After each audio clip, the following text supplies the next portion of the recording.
Hello everyone. Welcome back to the channel. Enjoy the fanfic, and let's begin part 1. We've been here for a week. When is Kakashi-sensei going to pick us up?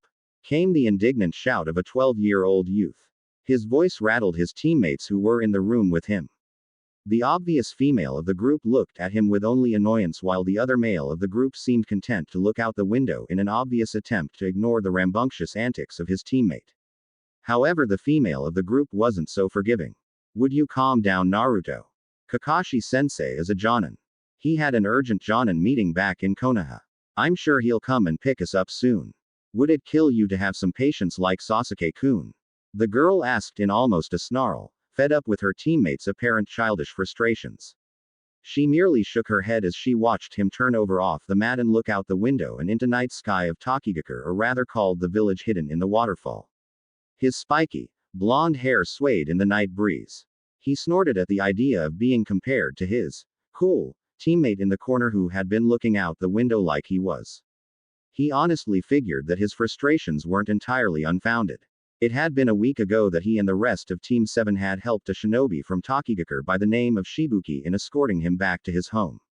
That was when Naruto had the crazy adventure of fighting the bastard, Suion, who tried to usurp Shibuki by using that special bottle of hero's water. Naturally, Naruto kicked his before he drew upon more of that strange chakra from before. Well, Naruto had helped a friend and Shibuki was going to become the head of the village like his father had intended. Naruto wasn't about to turn aside good fortune.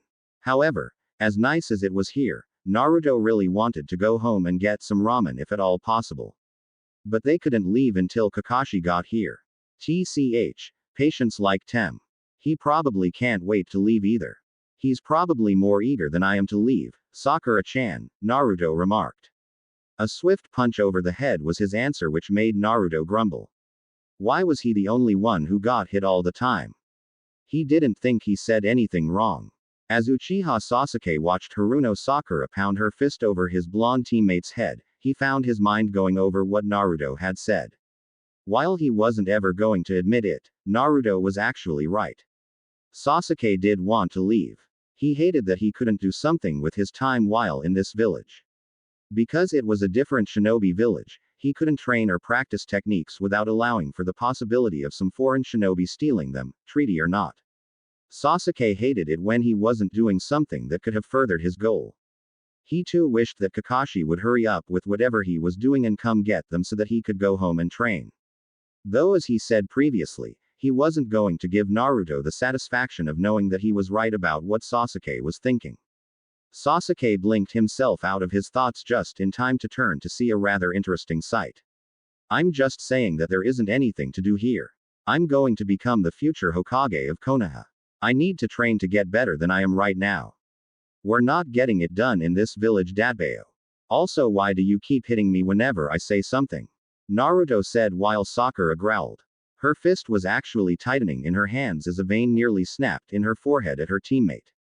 Are you kidding me? Do you know how much stupid stuff comes out of your mouth sometimes, Naruto? I keep trying to knock some sense into that damn thick skull of yours. You didn't have any parents growing up, so you continue on with these stupid, childish dreams of yours. Kiba, Shikamaru, even Choji all have a better shot of becoming the Hokage than you do. Sasuke-kun has the best shot. Bring yourself down to earth, Naruto. Someone like you will never become the Hokage. Sakura said with a heavy huff. Her eyes widened before she placed a small hand over her mouth. Sasuke raised an eyebrow as the silence suddenly became laced with a hidden pressure. Not even Sasuke wanted to move from his spot for fear of breaking this long string of silence. However, when you pull a string, sooner or later, it will snap. Naruto. Naruto. I didn't mean. Sakura attempted to explain as Naruto's hair shadowed his eyes. For once in his life, Naruto Uzumaki was tired of being nice. For once in his life, Naruto was tired of being the one picked on, and Naruto was tired of always being the one others said that he couldn't do something. What do you know? What the hell would you know about me not having parents, Sakura? Even Sasuke knows what it's like more than you. Just once I would like someone to tell me that I could do it. Is that too much to ask for? I get nothing like Sasuke gets it. We're both orphans. What is it about me that's so damn different from him? Why am I always the one who's different? Naruto asked as he shoved Sakura out of the way before rushing out of the door to their room and down the hallway. Sakura and Sasuke watched him go before Sasuke turned to Sakura. At that moment, Sakura wished Naruto was back because Uchiha Sasuke was giving Sakura one of the harshest glares she had ever seen in her time with the Uchiha heir. Sakura swallowed the lump in her throat. Uchiha Sasuke was not pleased. Naruto kept running and running. He didn't know how far he was from Tokigakure, and truth be told, he really didn't care. The towns weren't very far for shinobi that took to the trees at breakneck paces. It had only taken Naruto about half an hour to make it to the next town away from Tokigakure, but in his rage that half an hour must have been like either 3 or 4 minutes. He couldn't stop the tears that fell down his face as he landed to the ground and huffed. Stupid Sakura. Stupid Sasuke. Stupid Kakashi. Stupid everyone else. Why is it only impossible for ME to become the Hokage? Why do only Iruka-sensei, Ayame-chan, and Chuki-Oji believe in me? Why can't my own team believe in me? Naruto asked. His only answers were the sounds of the crickets and other night bugs that came out when the moon did. With time, Naruto wiped his tears away. He swore to do no more crying. Crying solved nothing. He had spent too many sleepless nights crying about the situations that he found himself in. He resolved to do no more of that. He would make them all see. He would make them all see that he would become the Hokage, and he would earn the village's respect. He would earn both Sakura and Sasuke's respect. No one would say that Uzumaki Naruto was incapable of doing the impossible. Though Naruto calmed himself, he wasn't ready to go back yet. Sakura's words about him having no parents had truly hurt. It wasn't his fault that he didn't have a guardian. What did she know of the pain, the loneliness, the sorrow of wondering if even the people who gave life to you cared for you? She knew nothing. And just because she got that one luxury, that one privilege, she was able to gloat about it in his face. Now that was something Naruto wasn't going to take. I guess I'll just go to the town, stay a bit and then go back, Naruto told himself. He offered a small nod. That sounded like a good idea. Even Naruto needed some space from his team. So, with that plan in mind, Naruto made his way into the neighboring town from Tokigakure. Its town lights were blazing as many people walked the streets. Naruto's eyes were nearly sparkling as he watched various employees of food stands attempt in vain to get other people to sample their products. He could see many, and he meant many, people exiting either casinos or gambling hotels, either laughing or crying. Naruto shook his head. It was odd when it brought him back to his own gambling experiences. He remembered when he had a cheeky bet with Iruka. The man had been crying 2 days later at giving Naruto as much ramen as he wanted for a day. At the time, Naruto hadn't thought too much about it, but as he thought about it now, it was actually rather funny. Naruto wasn't sure how much time had passed, but it must have been quite a while since he heard his stomach growl. Naruto groaned before he opened his frog wallet and glanced inside. He actually had quite a lot of money, though it wasn't compared to what he had in some of his scrolls at home. Naruto gave a rather small sigh. He supposed he could go into a casino. He was technically an adult, though Konoha was one of those villages that was rather edgy about allowing anyone under the age of 16 to do such things as drink, gamble, or other things. A very odd system of doing things, but it was to be expected. Gah, I want some damn food, Naruto shouted, not once remembering the vendors that he had passed to get to where he was. It didn't take long for Naruto to hear chuckling and laughing. He blinked as he looked up. Men and women in fancy-looking kimonos and suits were all walking into the forest. Naruto narrowed his eyes. He could never understand the ideas of the rich nor what they did with their time, and damn him if he would ever try, but he was curious. A peek couldn't hurt. Who knows, maybe they had some awesome food that he could eat. So, the wheels of fate, which Naruto still didn't believe existed, began to turn as Naruto trailed the people via the treetops. He couldn't make out much of what they were saying without exposing himself, but he could hear 3 distinct words. Buying. Expensive. Rare. What the hell are these people talking about? Naruto thought to himself. It could probably have been buying expensive or rare foods, a thought that nearly forced Naruto's stomach to give him away with a small growl. Naruto forced himself out of that idea if only so that he didn't get caught. He had managed to paint the entire Hokage mountain in broad daylight without anyone seeing him. A bunch of snobby, self-absorbed rich people with no formal shinobi training would be a cakewalk for him. It probably helped that his orange jumpsuit was dual-sided. Black on the inside and orange on the outside. Naruto just had to turn it around. Screw you orange haters. After about 5 minutes of walking, Naruto noticed the multitude of people beginning to funnel into a rather small house. How the hell could a house hold this many people? Still, when you grow up an orphan, you learn to pick up some hints.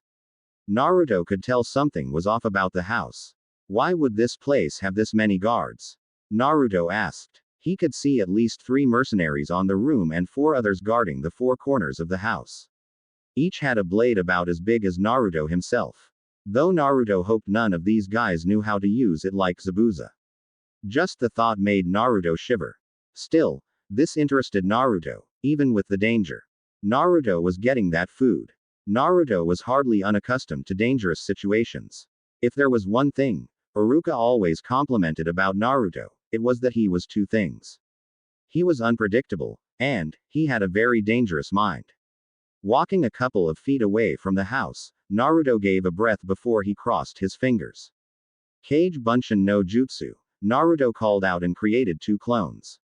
With a firm grin, Naruto enacted his plan. He and the 2 clones fell behind the cover of some trees as they watched people pass. Naruto saw one man who was lagging behind the rest. He ordered the clones to move. They quickly pulled the man into the bushes as Naruto knocked him out and laid him against the trees. You might be thinking, Naruto Uzumaki, stealing and kidnapping.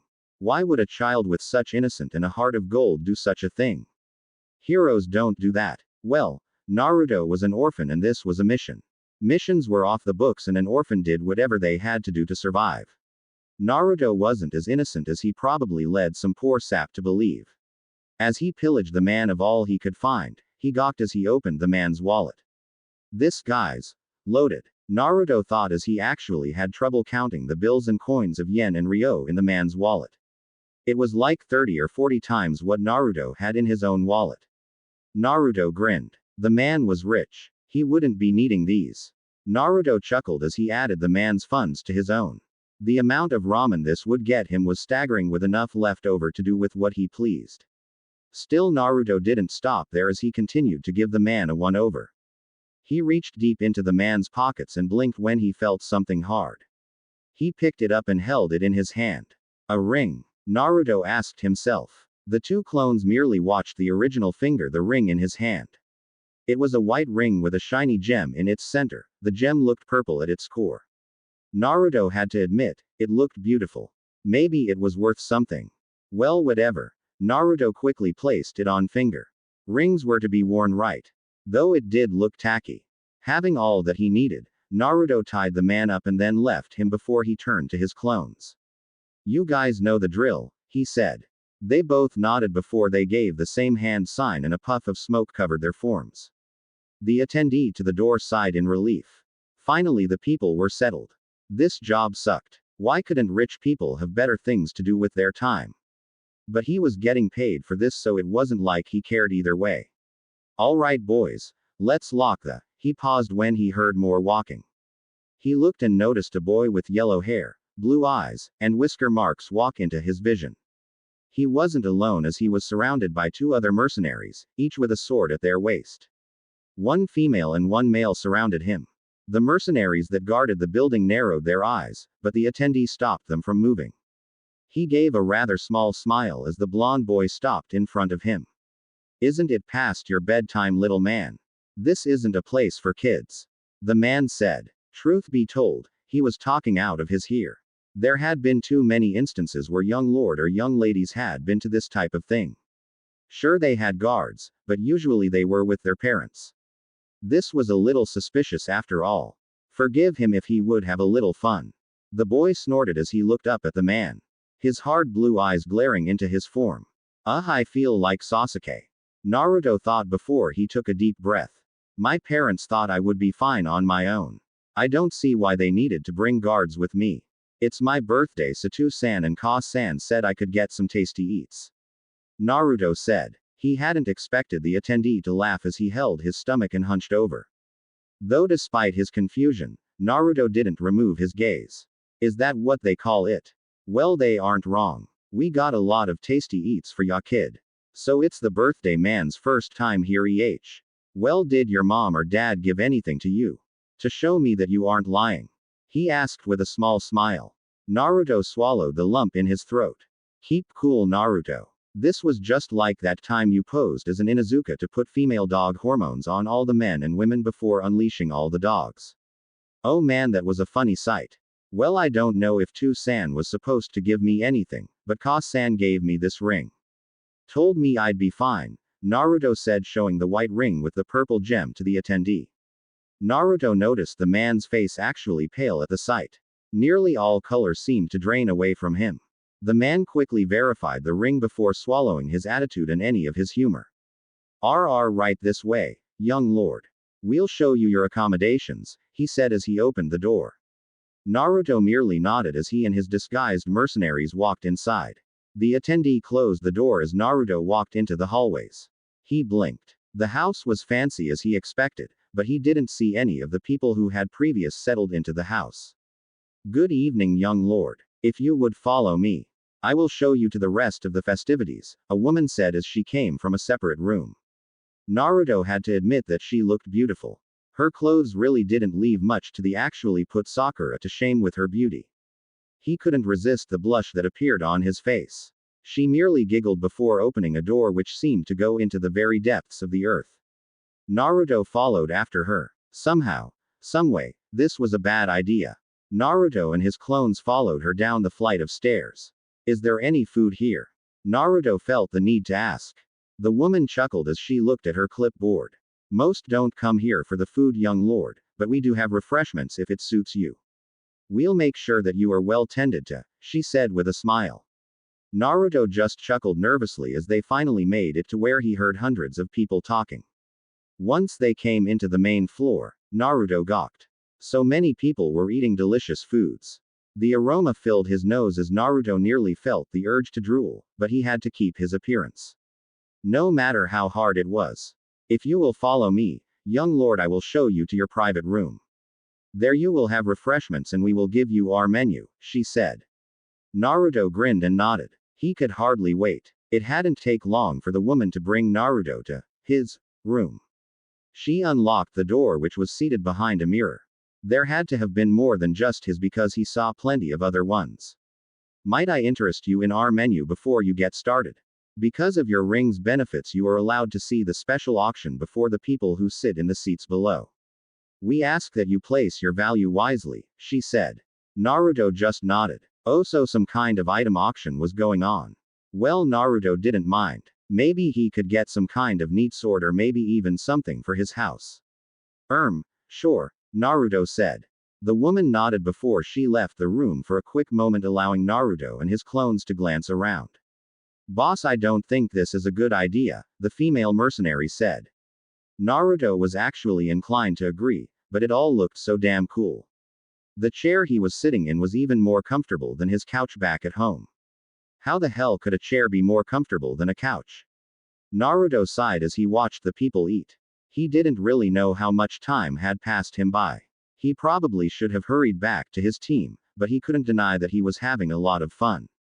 His clone would have liked to have tried the chair as well, but it was a glass window. He could still hear everyone outside talking about rich people things like what expensive clothes to get, which place to go for a vacation, or things like that. Naruto just tapped his finger on his armrest. In a couple of more moments, the woman returned with a tray of food and a small book. Your food, young lord, she said, placing the food in front of him. One of his clones wiped his mouth with a cloth, forcing the woman to laugh slightly. Naruto rubbed the back of his head before he apologized. The woman didn't seem to mind before she handed Naruto the catalog. I hope you find everything to your liking, young lord. I will have an attendant stay with you. He will be your bidder. He will also do anything you ask or require more assistance. I take my leave, young lord, she said as she bowed and went away. Naruto just nodded as she closed the door. She couldn't have closed it fast enough before Naruto dived into the exquisite cuisine. He even allowed his clones to eat some of the food, and Naruto had to admit that it tasted even better than he could have imagined. The buttered rolls, the warm noodle broth, the tenderness of the meat. Naruto had never had such a dinner before in his life. He couldn't even savor it that it was so good. He actually had to ask one of his clones to go order more. He was actually on his fourth plate before one of his clones took the book into their hands. "Boss, don't you think you should read this over? See what kind of cool things we can get, instead of stuffing your face in?" the male mercenary asked. Naruto took a hard gulp of the food he had eaten. That wasn't a bad idea. Naruto did like cool things. He also loved showing up a certain teammate of his when he could. "Yeah, let me look it over," Naruto said as the clone handed him the menu. Naruto quickly opened it, and at that moment, he felt his heart sink, his stomach clench, and his mind shut down. His ears picked up on noise. "All right, ladies and gentlemen. For your viewing and buying pleasure, we have a great showcasing tonight. A lot of rare exotics for you today. Have a fun look," the man shouted as Naruto turned the pages of the menu. Men, women, and children, for money. He looked up, and if his fears weren't apparent then they were now as he saw a man with sorrowful eyes chained to the podium in full view of everyone. A simple cloth was the only thing that separated his modesty from viewing eyes. "BB boss, this is the female clone mercenary said, but both quickly noticed Naruto jump to his feet. It was time to go. He was in a slave auction. Oh, this was bad. This was very bad. This was the worst it could have possibly been. Whoever said Uzumaki had good luck could go and shove a sword where the sun didn't shine." Naruto bolted for the door and grabbed the handle. His clones fell into pace with him as he opened the door. Naruto had to get out of here. However, his hopes were dashed when he noticed the attendant that the woman said would come, looking down at him. "Something the problem, young lord? Why are you and your party leaving?" he asked curiously. Naruto bit his lower lip, his creative mind racing as he attempted to come up with an excuse. He doubted he could just knock this guy out, as that might have alerted everyone in his vicinity to him being an imposter, and Naruto didn't want to know how Kakashi and the rest of his team would feel about him in this situation. He gave a small breath and composed himself. "I looked through the menu. I didn't have anyone I wanted. I figured I would go home and try another time," Naruto said. The man smiled, but it was a smile that told Naruto he was nowhere near close to getting out of this situation. The man but have noticed his slight stutter. "I see. The young lord is uneasy about purchasing his first slave. Everyone is like that the first time they come here. However, master, you must realize the repercussions of such a thing. You see, when your Tu-san and Ka-san gave you that ring, they also agreed that whenever they or anyone in their family came, then they would purchase at least one slave, for benefits as all young lord. If you do not purchase one, then we will rescind the membership," he said. Well, that was fine in Naruto's eyes. Let them rescind the damn thing. Serves the damn people right. Also, to make sure your parents would keep quiet about the club, well, we would have to take many preventative measures with them. Not to scare you, young lord, but this is a business after all. You wouldn't want anything to happen to your parents, would you? He asked. Naruto's mind was actually in a haze. His body felt like it was being tied to a weight. He didn't know these people. He could probably just say screw it, but that would been bad for him as well. What kid wouldn't like to help their parents? The man would have known something was wrong if Naruto refused. Naruto couldn't ask for such a convenient excuse like to use the bathroom now without them most likely taking someone with him to make sure he didn't run off, and this place was under the house from earlier. There was no way there were any doors or windows for escapes. Seeing the boy's plight, the man merely smiled. Who knows, young lord? You might actually be a kind master. No is saying you have to be some cold, heartless brute, but you must purchase something from this place. It's the way things go around here. Surely you understand. Come, I will help you find a good slave of your own," he said. Naruto felt a piece of himself die as he hung his head down. He really wished Kakashi was with him right now. Hell, he even wished Sasuke or Sakura was with him right now, just so he wouldn't be going through this alone. His feet felt like lead as he walked back to his chair and sat down in it. The man took a chair next to him and sat as well. The clones merely stood at Naruto's side, concerned. This wasn't how they had planned things out at all. This was bad. Very bad. Oh, look at that one.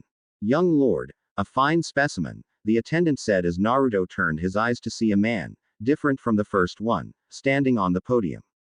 Naruto looked away. He would have really liked to leave now. Yes, ladies and gentlemen, look at these muscles. Look at this firm face. A hard-working man, willing to do any and all things for you and more. Never talks back. Strong and mighty. In more ways than one. Ladies, the bidder said. Naruto scrunched up his face when he heard some of the women laugh and chuckle. He felt the urge to puke. It was even more disgusting when he heard the bidder laugh. Bid starting at 35,000 yen. He called. A woman raised her hand. 40,000. A man shouted. The bidder pointed him out. Higher and higher the price on this man's life came as Naruto's heart dropped lower and lower. Don't want a strong man, young lord. Someone to help around the house? The man asked. Naruto just shook his head. A sound came crashing down, just like the crashing down of his spirit. Sold. To the lady in red for 70,000. The bidder shouted as the woman smiled to herself in her chair. Naruto grumbled. He hoped she burned. He noticed a woman stand up to the podium. Here we have a nice-looking woman. A kunoichi of Iwagakure. Captured for trying to break into a fellow club member's house. He obviously didn't want her. Can you tame her? Just one of the many splendid surprises we have today. A skilled woman in the art of killing. Best keep an eye on this one, all you men and ladies. Skilled in the art of seduction, she will give anyone the time of their life that no cheap prostitute ever could. Bid of 450,000. He called out. Naruto couldn't hide it. She was rather beautiful for a shinobi coming from another village. Her shoulder-length brown hair was easily apparent. He had no idea what she was capable of doing, but it looked like she was strong. Her tears were insane and they made him curse. She was humiliated and Naruto could understand why. Well, he kind of couldn't, but he knew what it was like to be humiliated. He sighed. Maybe he could just buy her, free her, and then let it go with that. With a sigh, Naruto looked at his wallet. The money he had stolen, in combination with his own, was more than enough to buy at least 10 of this woman, even if the price raised. Ah, found a sight, young lord? The attendant asked. Naruto felt the bile rise in his throat at each word that came from the man's mouth. He resisted the scowl that was nearly upon his face. I guess. The words tasted like sand in Naruto's throat as the bidder noted the man next to Naruto raise his hand. 450,000 to the young lord in the back. Any takers? The bidder asked. Naruto hated seeing some people eye him in mild surprise. He even noticed the woman looking at him. Her tears burned her face as she looked into Naruto's eyes. He was sure he saw a look of surprise in her eyes before it was erased. Naruto blinked. 500,000 to the gentleman on the left. The bidder said. The woman and Naruto's eyes tore from each other as Naruto glared down to see a man looking at him. Naruto cursed. He was not in the mood to be toyed with right now. He turned to the man. He nodded. 750,000 to the young lord. The bidder shouted. The man at the left widened his eyes as Naruto folded his arms. This wasn't him. He didn't like bidding for someone's life, but hopefully this would work out for both her and for him. 850,000 to the man on the left. The bidder said. Naruto's fist clenched. If he ever made it out of this, he was never betting in against people for money ever again. Going once. Going twice. The bidder said. Naruto quickly pulled the attendant's arm and whispered into his ear. The attendant widened his eyes and held up his hand. 1 million ryo for the Iwa kunoichi. The bidder shouted. People murmured as they looked at Naruto. He wasn't sure how harsh his look was, but people shied away from it in some type of fear. Sold to the young lord. Let's give a hand to his first slave. The bidder shouted as the Iwa kunoichi dropped down the podium and walked away. Naruto stood to his feet. There. I bought one. I'm leaving. Naruto said as he made his way for the door. Are you sure, young lord? There is still a wide selection. It is customary for all members to stay until the end. Wouldn't want any missed opportunities. Maybe you will find someone else that you will like, the man said with a grin. Naruto's hand reached the doorknob. He was going to pound this guy's face in. Naruto had just offered to pay 1 million ryo for a person. How many missions worth of money was that? The sad thing. Naruto had so much more money left over. Can I buy all of them? Naruto asked. The man laughed as he turned. Rather eager, aren't we? Sorry, young lord. You had a bid, so you cannot bid for another 3 slaves. Give other a fair chance. That's the name of our game, the man said. Naruto felt terrible, but he returned to his seat and lowered his head. That Naruto wasn't entirely sure of it, but helping people was his character. If he could help the world, he would. Naruto would have liked to get rid of these thoughts, but he couldn't. A large part of him would have just spammed his clones and ransacked everything in front of him while feeling the slaves, but there were daimyo here. If this somehow traced back to him in Konoha, would the village be in trouble? Naruto didn't want that. Most of all, he wouldn't be able to face the disappointment on his sensei's face. Men, women, and children passed Naruto by each time. Fortunately, the man stopped talking to him. Naruto had his one, so he didn't need to make a bet anymore. Though he truly wished he wasn't in this position, but he supposed he had only himself to blame. His curiosity had gotten him into this situation and he was paying for it now. Why couldn't he have been smarter? Naruto sighed as he folded his arms. By the time he looked up, they were on the very last one. Thank Kami. Now I can get out of here and never come back here again. Naruto thought to himself. Have we all had a wonderful time tonight? I know I have. I see a lot of happy and angry faces in the crowd today, but I think I have something that will wipe it all away. Now for our main attraction. A girl hated by society. Shunned away from her village for her heinous crimes. Kidnapped in the night to bring into the heel of her masters. A local kunoichi from our very own neighboring village, Takigakure, I present you our main attraction. He shouted. Naruto blinked as he looked down to see girl, his age. Her green hair shined in the light. Her orange eyes stared fearfully, yet angrily, at everyone. Her dark skin was like skin Naruto hadn't seen before. He could see the many lacerations on her skin as well. She had been struck. A lot. Just like he did when he was younger. He sympathized with her. Plus they were close to Taki. He could return her right now. Ah, but you wonder what makes this little tot so amazing that she is our main attraction. Well, have you ever heard tales of the Biju? Powerful monsters of destruction so strong that not even legions upon legions of shinobi could successfully take them down. So strong that one nation would pay half its economy to have one. Well, our little tot happens to hold one of them. That's right, ladies and gentlemen, you are bidding for your very own Jinchuriki. The man called out. Naruto's mind froze. He didn't understand the term, Jinchuriki, but everything else he heard. She had a Biju. She was just like him. Naruto swallowed the lump in his throat. If he could help no one else, then he would help her. We start the bid at 3 million. The man said. Naruto widened his eyes. 3 million ryo was for a Jinchuriki. Naruto shivered, but he couldn't even catch his breath as nearly everyone raised their hands. 4 million. 5 million. 9 million. 10 million. Any more bids? The bidder asked as Naruto turned to his attendant. Fine. You wanted Naruto to bid so much. Naruto would make sure that none of you ever raised your damn hands again. Naruto grabbed the man's arm and stared into his eyes. The man was almost surprised when Naruto growled into his ear. The man gasped. He stared into Naruto's eyes. He nodded. He turned to the bidder and raised his hand. The bidder shivered. 3.30 million for the Jinchuriki to the young lord. The man said as people gawked. Some glared hard at him, but Naruto glared back even harder, practically daring them all to challenge his bid.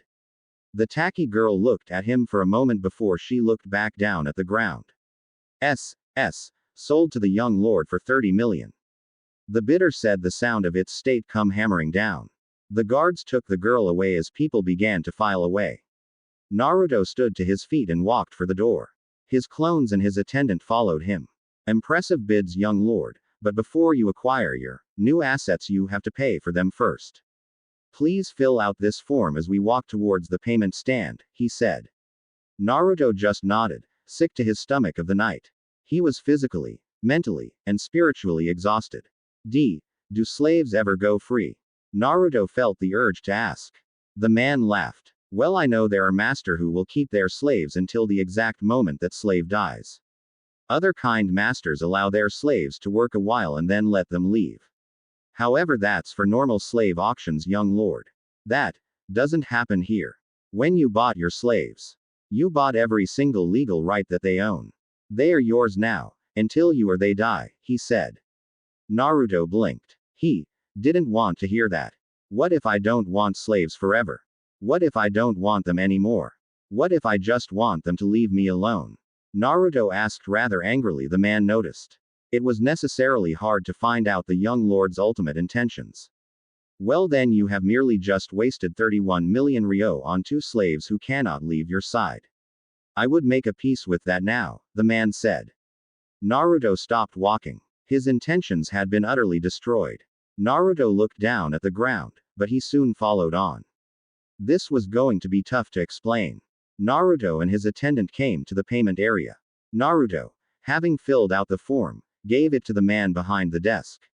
He then pulled out the wads of ryo, yen, and coins needed to, Naruto growled, pay for his slaves. Naruto gave the money and the man had the gall to smile pleasantly.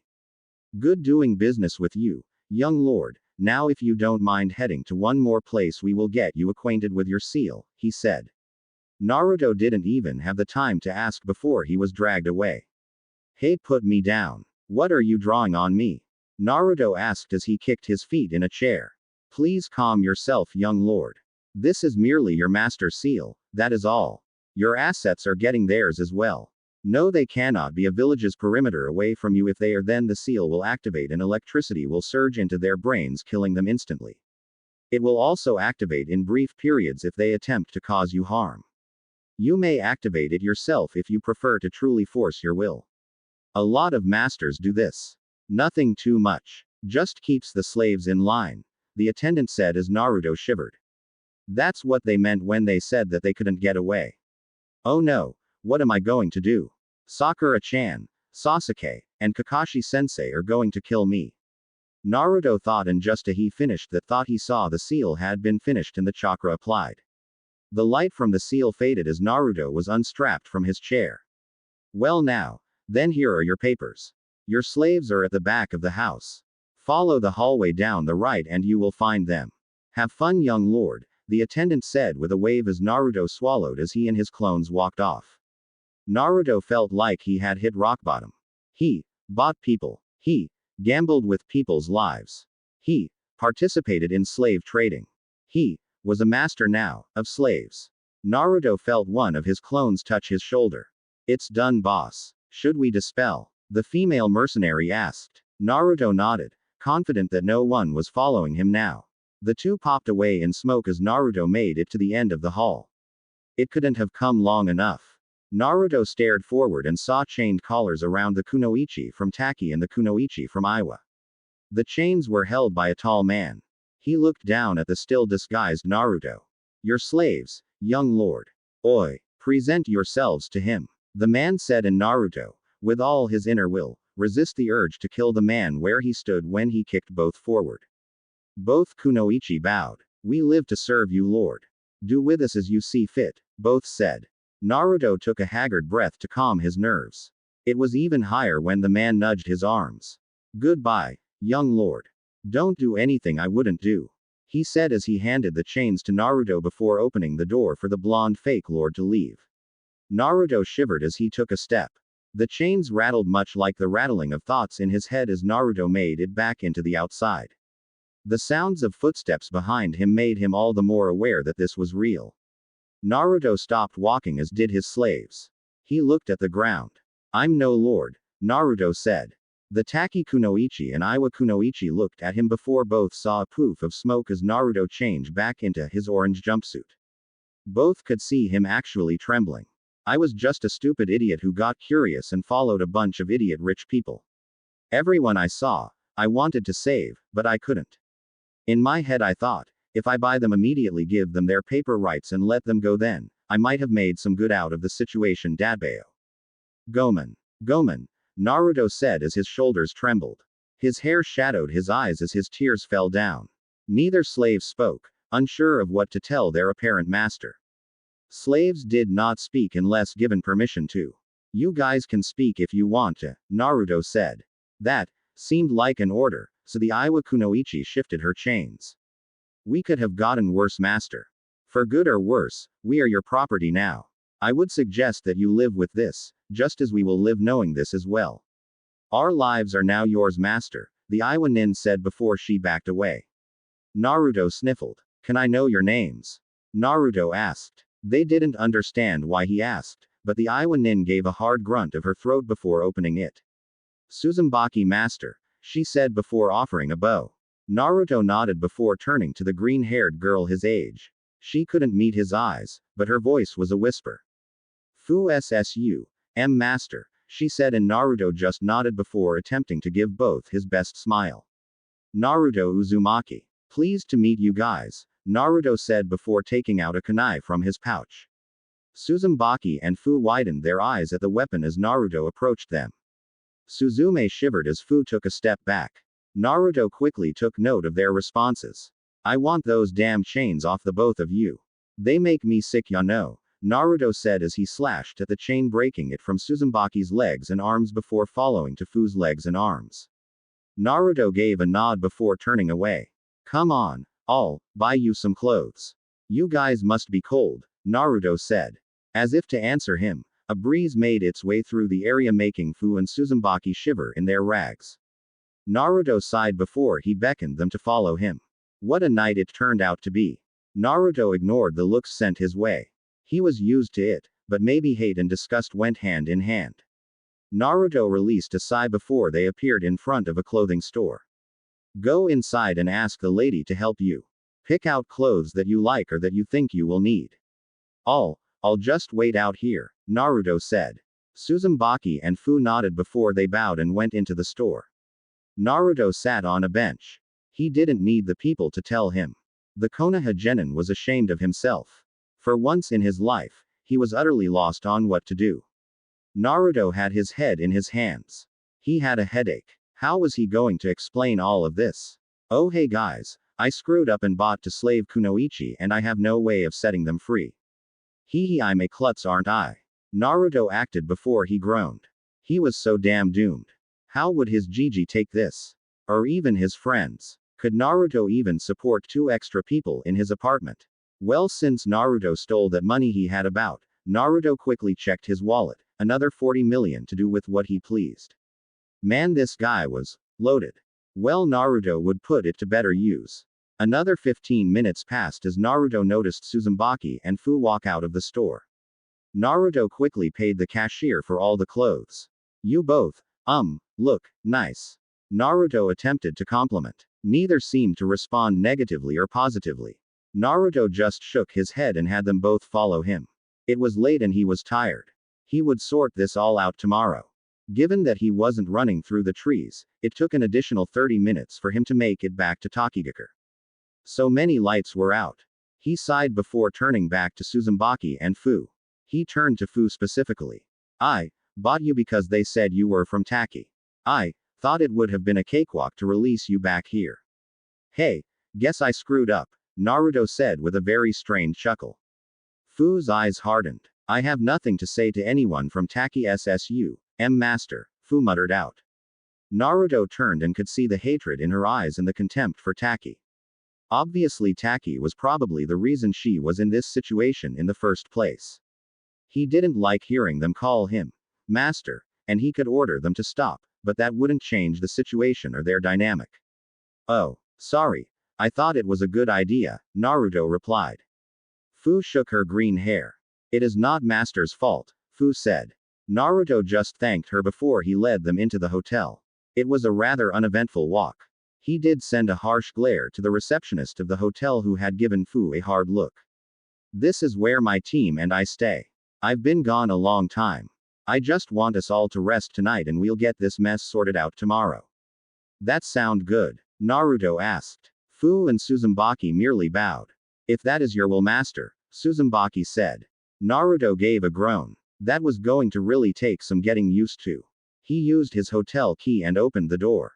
Years of shinobi experience helped Uzumaki as blocked the incoming fist that was headed for her master's face. She caught the fist much to Naruto's surprise. Naruto baka, do you have any idea what time it is? Sakura asked slowly as she noticed Uzumaki holding her fist and keeping it from connecting with her master's face. Sakura withered as she withdrew her fist. Sorry about that. Did this idiot do something he wasn't supposed to again? Sakura asked. Uzumaki internally sighed. She really didn't know if Naruto was telling the truth about all of this, but the way he cried in the forest, there was a sincerity that Uzumaki knew couldn't have been there with anyone else. She didn't know what prompted her to protect him. She would have inwardly laughed at his pain, but she had felt something in the pit of her stomach. None of this was her master's fault. If what he said was true, then they had all just been dealt a hand by fate. Master, she wishes to do you harm. How should I proceed? Uzumaki asked. Naruto grimaced at the stupefied look on Sakura's face as she looked at Naruto. Master. Sakura screeched, prompting Sasuke to slam open his door.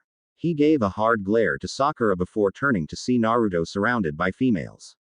I don't want to know or care, Dobi. It's late. Kakashi will most likely pick us up tomorrow. Explain this then. Now Sakura. Shut up so I can sleep, Sasuke said before he closed the door harshly.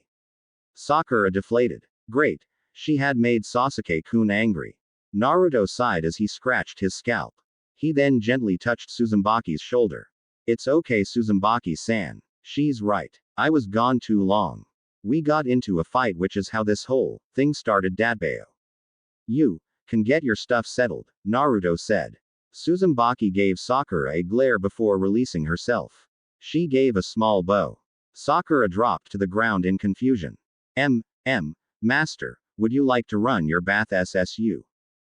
Asked. Naruto looked at the ground before he thought to himself. Nah, it's alright, Fu-san. You both can use it if you want to, but you both must be tired. I'll lay out your futons and then we'll all go to bed, Naruto said. Uzumaki wanted to argue that they would roll them out for him, but she saw Naruto just shake his head. His eyes pleading with her to just let him do it. She relented before she guided Fu into the shower. Naruto walked past Sakura to grab the futons. Naruto, what happened? Sakura asked. Naruto didn't answer her as he grabbed the futons. Just go to bed, Sakura-chan. I'm still mad at you. I'll try to explain it all tomorrow, Naruto said. Whatever protest Sakura tried to make had died in her throat. She had never heard her usually energetic teammates so exhausted, tired, and defeated. Sakura dared not push him. Everyone knew that when Naruto was quiet, it was the ultra-bright sign to just leave him alone. Even Sakura could see it. She merely closed her mouth and walked away. Naruto laid out the futons and sighed. He turned and noticed Uzumaki and Fu exit the bath. It's going to be a long day tomorrow. For all of us. Let's get some rest, Naruto said. Both nodded and slipped into their futons as Naruto turned out the light. He got into his futon as well. He turned over in his sleep, a lot. Kakashi hadn't meant to be late. The meeting had taken longer than he had anticipated. He had hurried back to his team as fast as he could. Now that he was here, he could tell that something was up. Never mind the 2 additions of female members to the team, but also the fact that Sasuke and Sakura seemed to be looking at the usually more energetic member of the group with something akin to sheer disbelief written on their faces. The fact that Naruto looked like he had just been pulled through a ringer, stretched and then pulled through a ringer again didn't inspire the best of happiness out of their Jonin-sensei. Kakashi sighed. He knelt before Naruto. He didn't miss the shame that appeared in Naruto's eyes. Now wasn't the time to be strict, but to be understanding, just like his own sensei. Care to explain this all to me, Naruto? Kakashi asked in an understanding voice.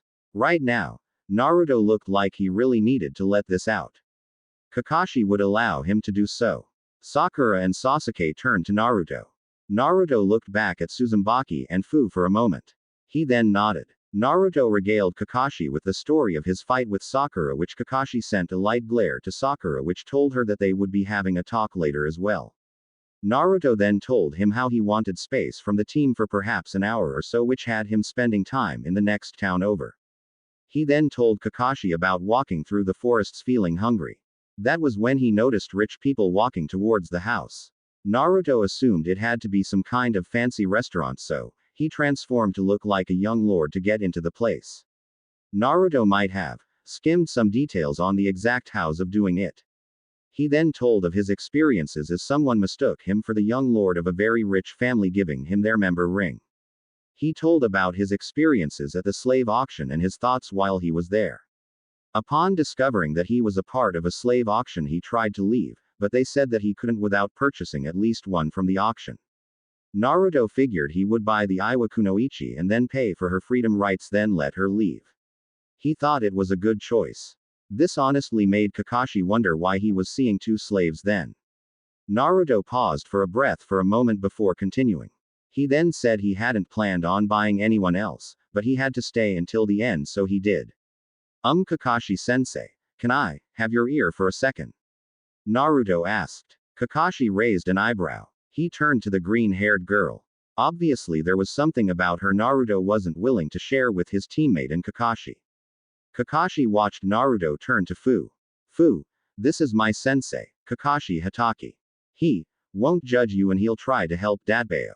Can I tell him? Naruto asked. Fu knew what her master was talking about. Her damned status. Dear Kami, she would have liked to say no, but she couldn't bring her mouth to. She merely bowed. Master may do as he pleases, SSU. I cannot stop you from doing as you desire, she said. Naruto didn't like her response, but it was the best he would get. He nodded and turned back to Kakashi. Kakashi turned his ear and Naruto whispered about the slave auction's information on Fu not only being from Taki, but also being the holder of a biju. Kakashi widened his visible eye and his entire brain nearly shut down from those words. He had heard rumors that Taki had a Jinchuriki, the Nanabi, if he remembered correctly. That was odd. If a Jinchuriki's status was anything to go by, then sure they weren't well liked, but they were their nation's weapons. No one would want to get rid of one so easily. Kakashi widened his eye. Unless the village didn't have a leader or the leader didn't know about it, Kakashi said to himself. For the Jinchuriki of the Nanabi to be sold in a slave auction. Kakashi could see now why there was two slaves. It made sense. Naruto had a rather unusual tendency to try to help others. Of course he would try to help her. It's because Naruto sympathized with her. Kakashi would have to make his analysis of that latter. He wanted Naruto to finish. So Naruto did. He then told how he managed to outbid the other competitors to purchase Fu. It would have been about 1,000 to 3,000 ryo to pay for Fu and Suzumebachi's freedom, but then they gave him a seal which essentially made him their master until his very death. Naruto took them home and bought them clothes before telling the story to Sakura and Sasuke. When Naruto was finished with his story, Kakashi was absolutely floored. Slavery, while common in the elemental nations, was frowned upon by many a people. Now Kakashi wasn't going to make his village a hypocrite and say that there weren't any slaves in the village, but the slave master ratio in Konoha was very much below average in comparison to the other nations. Kakashi was sure some of the clans had slaves of their own, but just wouldn't say such a thing out loud and to the public. Kakashi sighed. He didn't know whether to scold Naruto for leaving his team or praise him for being able to go undercover into a slave auction and fool everyone there and making it out unscathed. That didn't happen to a lot of shinobi. It did concern him that an Iwakunoichi and Takikunoichi had to be his slaves. Generally enemy shinobi weren't allowed into the village, and even if they were, then the only sight they were seeing was the T&I department. Naruto was their official master. He could have it that they not go to the T&I department. Slaves didn't answer to the Hokage, but to Naruto. But one of these was a Jinchuriki of all things. That was an interesting story, Naruto, Kakashi said. Naruto, Sasuke, and Sakura looked at him. Kakashi-sensei, you believe him? Sakura asked. Truth be told, Kakashi didn't want to believe him, but Uzumaki Naruto was a horrible liar, or so he thought, cause he got into the auction somehow. Well, he showed us the seal and the two over there continually call him their master. I think this story has some truth to it, Kakashi said. Sakura and Sasuke turned to Naruto to see the blonde giving a somewhat small smile. Kakashi turned a light glare to Naruto. Naruto, while I understand you were upset at Sakura's words, unneeded as they were, you were still in the wrong as well. What if you had been discovered? At worst you would have been taken as a slave as well, and Sasuke and Sakura would know nothing about it. You would be in a lot more danger. As a shinobi, I have to say I'm pleased at your stealth skills, but as your teacher you must learn to control your emotions better. But what's done is done now, Kakashi said. Naruto hung his head down, but nodded. So how does he free them? I mean, do we really trust Naruto in his apartment? With two women? Sakura asked. Sasuke snorted. He really didn't care about that. Uzumaki turned to see that Fu couldn't stop the light blush to her cheeks as she found the dirt on the ground very interesting. Kakashi had to give a giggle. Well, not like we can stop him, but not matter how it is, I'm sure those slave papers are legally binding, even for those like Fu-san. Taki no longer has a claim on her anymore. The only person who does, is you Naruto, Kakashi said. Naruto swallowed the lump in his throat. But I don't want to be anyone's master. I just wanted to free them. Naruto said. Kakashi nodded. He understood that very well, but he sighed. The road to hell is paved with good intentions, Naruto. The only consolation I think I can give you, or perhaps your ladies, is that you might make a better master than anything they would have most likely have been given if you weren't there. That's all you can do for them at this point. At least until we can get Jiraiya-sama to look at that seal, Kakashi said, keeping a part of it to himself. Should we tell Shibuki about it? He's the leader of Taki now, Naruto said. Kakashi sighed. He was debating that too. As far as slaves go, they had no obligation to tell Shibuki or Taki about Fu being owned by Naruto, allies or not. Yet, Kakashi probably figured that Naruto thought Fu would want to say something. What do you think, Fu? Naruto asked, turning back to his green-haired slave. Fu looked up upon being called. No one missed her look of hatred. She respectfully spoke regardless. If Master believes I should say something to Taki, then I will SSU. However, Master, when you asked me last night how I felt, I still feel the same. I have nothing to say to Taki, Fu said. Sakura and Sasuke could hear the ice in her tone, as could Kakashi. Betrayal from one's village could do that to a person. Naruto just nodded a little sadly. I see, Naruto said. Fu merely nodded, but she couldn't stop herself from speaking more. Master, if I am allowed, I would like to retrieve one thing from my house. It is the only thing that holds any value to me in Taki anymore. Oh, there then, Master, of course, Fu said. Kakashi narrowed his eye. It was probably unlikely that she would run away. Runaway slaves were treated very harshly, but given how Naruto explained to Kakashi that the seal should work, then that wasn't the case. Naruto wasn't thinking about such things. Sure, Fu, we'll wait by the village gates. Grab what you need and then we'll all leave, Naruto said. For once, the green-haired Jinchuriki allowed a small smile to come to her face before she thanked her blonde, same-aged master before she quickly moved back to her house. Kakashi-sensei, are we really allowing this? Are we allowing him to keep slaves of all things? This isn't right, Sakura argued. Kakashi turned to her. Whether it's right or not isn't the issue, Sakura. It's legal. Naruto's done nothing wrong as by the laws of society. You, Sasuke, or even I could acquire slaves if we so desired. It's not a perfect world, otherwise we would have need for 6 to 12-year-olds to learn how to kill, Kakashi answered her. Sakura slumped. Truthfully, Sasuke didn't see the problem. His clan had slaves when he was growing up. Or was the term indentured servants? Was there a difference between slaves and servants? Sasuke wasn't sure, but he wouldn't lie that he hadn't thought about getting a slave or two like his father and his clan had. But his mother was a very touchy subject on the matter. She loathed it to the core. Master, I will go collect your things and the rest of our things. Are there any other things I should make note of? Uzumaki asked. Naruto quickly turned to her, a little miffed. No. Thank you, Uzumaki-san, Naruto said. The former Iwanin nodded before she went back into the hotel to get Naruto's things. Naruto just watched her leave. Kakashi-sensei, what am I going to do? I don't know how to be a master or take care of others. I never wanted this. I just wanted. Naruto shivered, but a hand on his shoulder from Kakashi stopped him. Just take it one day at a time, Naruto. That's all you can do. We'll explain it to the Hokage when we go home. That's the only advice I can give you, Kakashi said.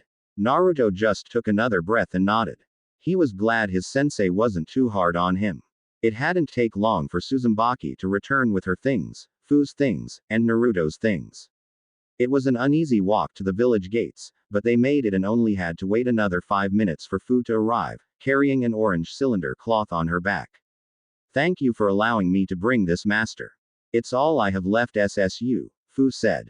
Naruto merely nodded and offered her a good smile. So, this was his life now. This wasn't what I had in mind, Uzumaki-san, Fu-san, but if we're really stuck together then I'll try to be the best master in the world. You have my word on it, Dadbao. Naruto remarked. Fu and Uzumaki didn't know how to feel about that, but it seemed that as far as masters went, they probably had it as good as they could have gotten. For her own, Uzumaki sighed. She really wanted to go back to Iwa. Konoha was Iwa's enemy. She was going right into that village, with the same status as an animal with no rights. She didn't like it at all and she hated her team for assigning her to that mission which landed her in this position in the first place. We are forever in your care, master, Uzumaki said. Naruto just nodded while Kakashi, Sakura and Sasuke watched the interaction. Kakashi noticed the looks on his genin before he pulled out his orange book. Ma, life is full of interesting things, my cute little genin. This is just a big step in Naruto's life. Now then, let's return back to Konoha with a mission success, Kakashi said. Sakura and Sasuke nodded and so did Naruto. Seeing that everything was packed, Team 7 left Taki gates, with a couple new additions. Kakashi wasn't going to lie. The addition of Naruto's 2 purchased assets was going to change his team's dynamic.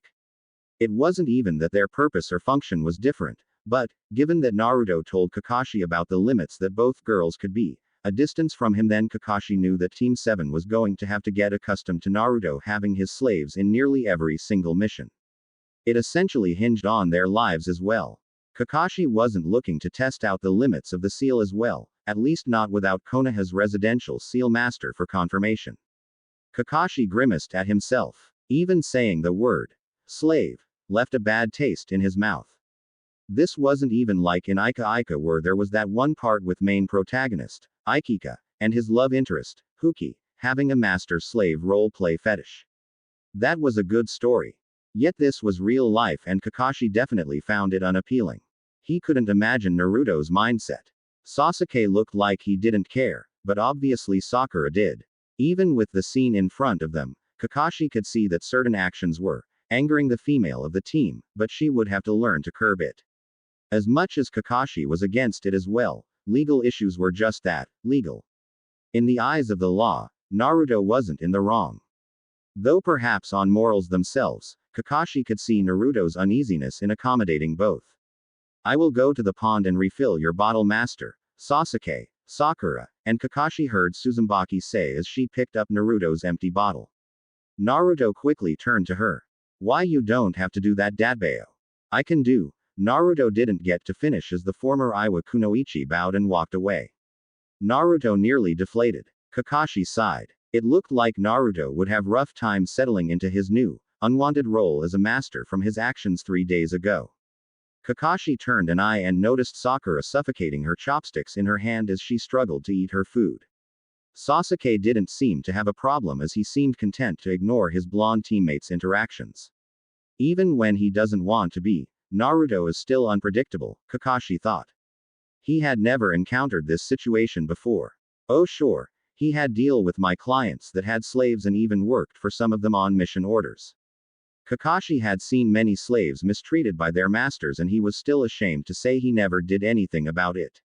How could he? Once, Naruto, Sasuke, and Sakura were finished eating, everyone watched as the Taki Kunoichi, Fu, collected Naruto's dishes. I will wash these for you quickly, master, Fu said as she picked up the dirty plates before moving to the pond that Uzumaki had been going to. Naruto wasn't able to make a protest in time before Fu vanished into the trees. Naruto glanced down at the grass. It hadn't taken a minute longer for Uzumaki to return with a full bottle of water. Your water, master, Uzumaki said. Kakashi wasn't sure, but Naruto seemed like a shell of his former self as he grabbed the water bottle almost unconsciously. He couldn't even meet Uzumbaki's eyes. Thanks, Uzumaki-san, Naruto said. Uzumaki gave him a bow before she knelt back to her place. Fu had returned after her with Naruto's clean dishes. She quickly packed them away and took her place next to Uzumaki, behind Naruto, ready for another order. Kakashi just watched as Naruto, almost robotically, put his water bottle to his mouth. Kakashi closed his visible eye. Words at a time like this wouldn't help. Kakashi knew that at this time words help only empty meaning and empty hope. Naruto wanted to come to terms with things on his own. If he needed Kakashi then as his teacher, Kakashi would lend his ear and his advice as best he could. Still, perhaps, Kakashi could at least give Naruto's mind a short reprieve. He clapped his hands, bringing in everyone's attention. All right, everyone, it will be one more day before we reach Konoha. We've had a successful mission, and after we report everything to Hokage-sama, then I'm sure we'll all be given a couple of days off. Do what you want, but I want you all prepared because by next week we will be having more practice and a couple more D-rank missions to slow down the pace. I want you all to do your best, Kakashi said. He got nods from Sasuke and Sakura. He got a hesitant nod from Naruto. And Naruto, Kakashi said, making Naruto straighten up a little bit. Life isn't fair and we can't control it, but we can control how we respond to it. While your situation won't change, it will only be truly bad if you make it that way, Kakashi said. Naruto blinked, but gave a nod that he understood. Kakashi wasn't sure how much of that he understood, but it was all Kakashi could give at the moment. So everyone picked up their things, with Naruto more or less telling Fu and Uzumaki that unless he would do what he could and if he needed their help then he would let them know. Both former kunoichi nodded. That wasn't to say that Naruto didn't appreciate their help, but being an orphan you learn to not really rely on other people. Though Naruto could see Fu and Uzumbaki's mindset a little. Some of the things they did for him were out of fear that he would activate the Master Seal for them not doing something. Naruto didn't want it that way, so to help with that, he decided to have both girls do things in his sight for correction. This seemed to help both not only deal with the pressure, but also not have a fear of doing things that they shouldn't have. Over the day, Kakashi, Sasuke, and Sakura watched as Naruto tried to at least make the situation better by telling Uzumaki and Fu about Konoha and some of his more pleasant experiences in Konoha and what he hoped they would experience as well. Granted, for Uzumaki, this was rather a mixed reaction, being from Iowa. It wasn't even like she hated Konoha, but they were her former village's enemy and by that former extension, her own. She could see her master's joy in talking about his village. It was the same with anyone who would like for their village to be in a good light. Uzumaki would be living there, so it was nice to know what she would be getting into. She couldn't really gauge Fu's reaction to Naruto's words, but from the little she had observed of her fellow servant she seemed a little more relaxed than when they were in Taki. The shine in Fu's eyes at Naruto's words wasn't lost on Uzumaki either. And they have the best ramen in the world. I'll treat you both to some when we get there. I think you'll like it, Naruto said. Uzumaki and Fu nodded. Both couldn't deny that they held some interesting in seeing Konoha. From his place, Kakashi smiled lightly. It looked like Naruto would be just fine. That day went by rather quickly in Naruto's eyes. He wouldn't lie. He was dreadfully nervous. He didn't know how his Gigi would take this news and he hoped that he wouldn't be too angry with him. If there was one thing Naruto never liked seeing, it was disappointment in other people's faces on him. That emotion usually hurt a lot more than any words could. Naruto wouldn't lie. He still didn't like having slaves and he doubted he ever would, but Kakashi was right. Naruto couldn't run from this situation and his moping around wouldn't change it either. He had promised Fu and Uzumaki that he would be the best master he could and he meant that. That wasn't to say he wasn't prone to lapse back into his half-conscious half-unconscious state, but he seemed to be better with it. At least from the past 3 days he was dealing with it prior to leaving Takigakure. Your village is really amazing, master. It's much bigger than Taki SSU, Fu said. Naruto grinned at her compliments of his village, even though technically it would of course be bigger than Taki since Konoha was one of the 5 great shinobi nations. Still, a compliment was a compliment. Ya got that right, Dadbao, Naruto said. Uzumaki glanced down at Konoha. For the longest time, she had been taught about how the 4th Hokage had won the 3rd great shinobi war through his infamous technique, the Hiraishin Jutsu. Uzumaki had never seen Konoha until this day except in some of Iwa's textbooks and some random pictures.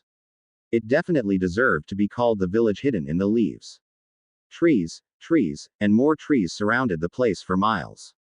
From a distance, Uzumaki could appreciate the natural landscape that surrounded Konoha. It is nice, Uzumaki commented offhandedly. The air was a lot cleaner than in Iowa. Being so naturally high in the mountains and the earth, the air was thicker. Perhaps not as thick as Kumogakure's air, but it was certainly close enough. Uzumaki could appreciate good air when she felt it. Well, we hope you'll come to like it here. I do wish it was under better circumstances, Kakashi opted to say. Uzumaki and Fu released their breaths, remembering their situation. It would have been nice to forget that for just a moment. Naruto sent a light glare to Kakashi in response. The Jonin rubbed the back of his head and apologized. Slight slip of the tongue. Well, shall we get a move on? Kakashi asked. Naruto took a calming breath and nodded. Sakura and Sasuke nodded as well. So, with that, everyone entered the village of Konoha. Fu and Uzumaki took their last calming breaths. The female Jinchuriki looked up at the massive doors to Konoha. This was her home now, until either she or her master died. The Nanabe Jinchuriki closed her eyes before she and Uzumaki moved through the gates. Fu and Uzumaki watched as Team 7 flashed their identification to the gate guards. They then proceeded to walk with Team 7 through the village. Fu had to admit, she was really surprised by how normal everything looked. Not like she had a true opinion on Konoha in the first place, but it looked like her own village only, a few times bigger.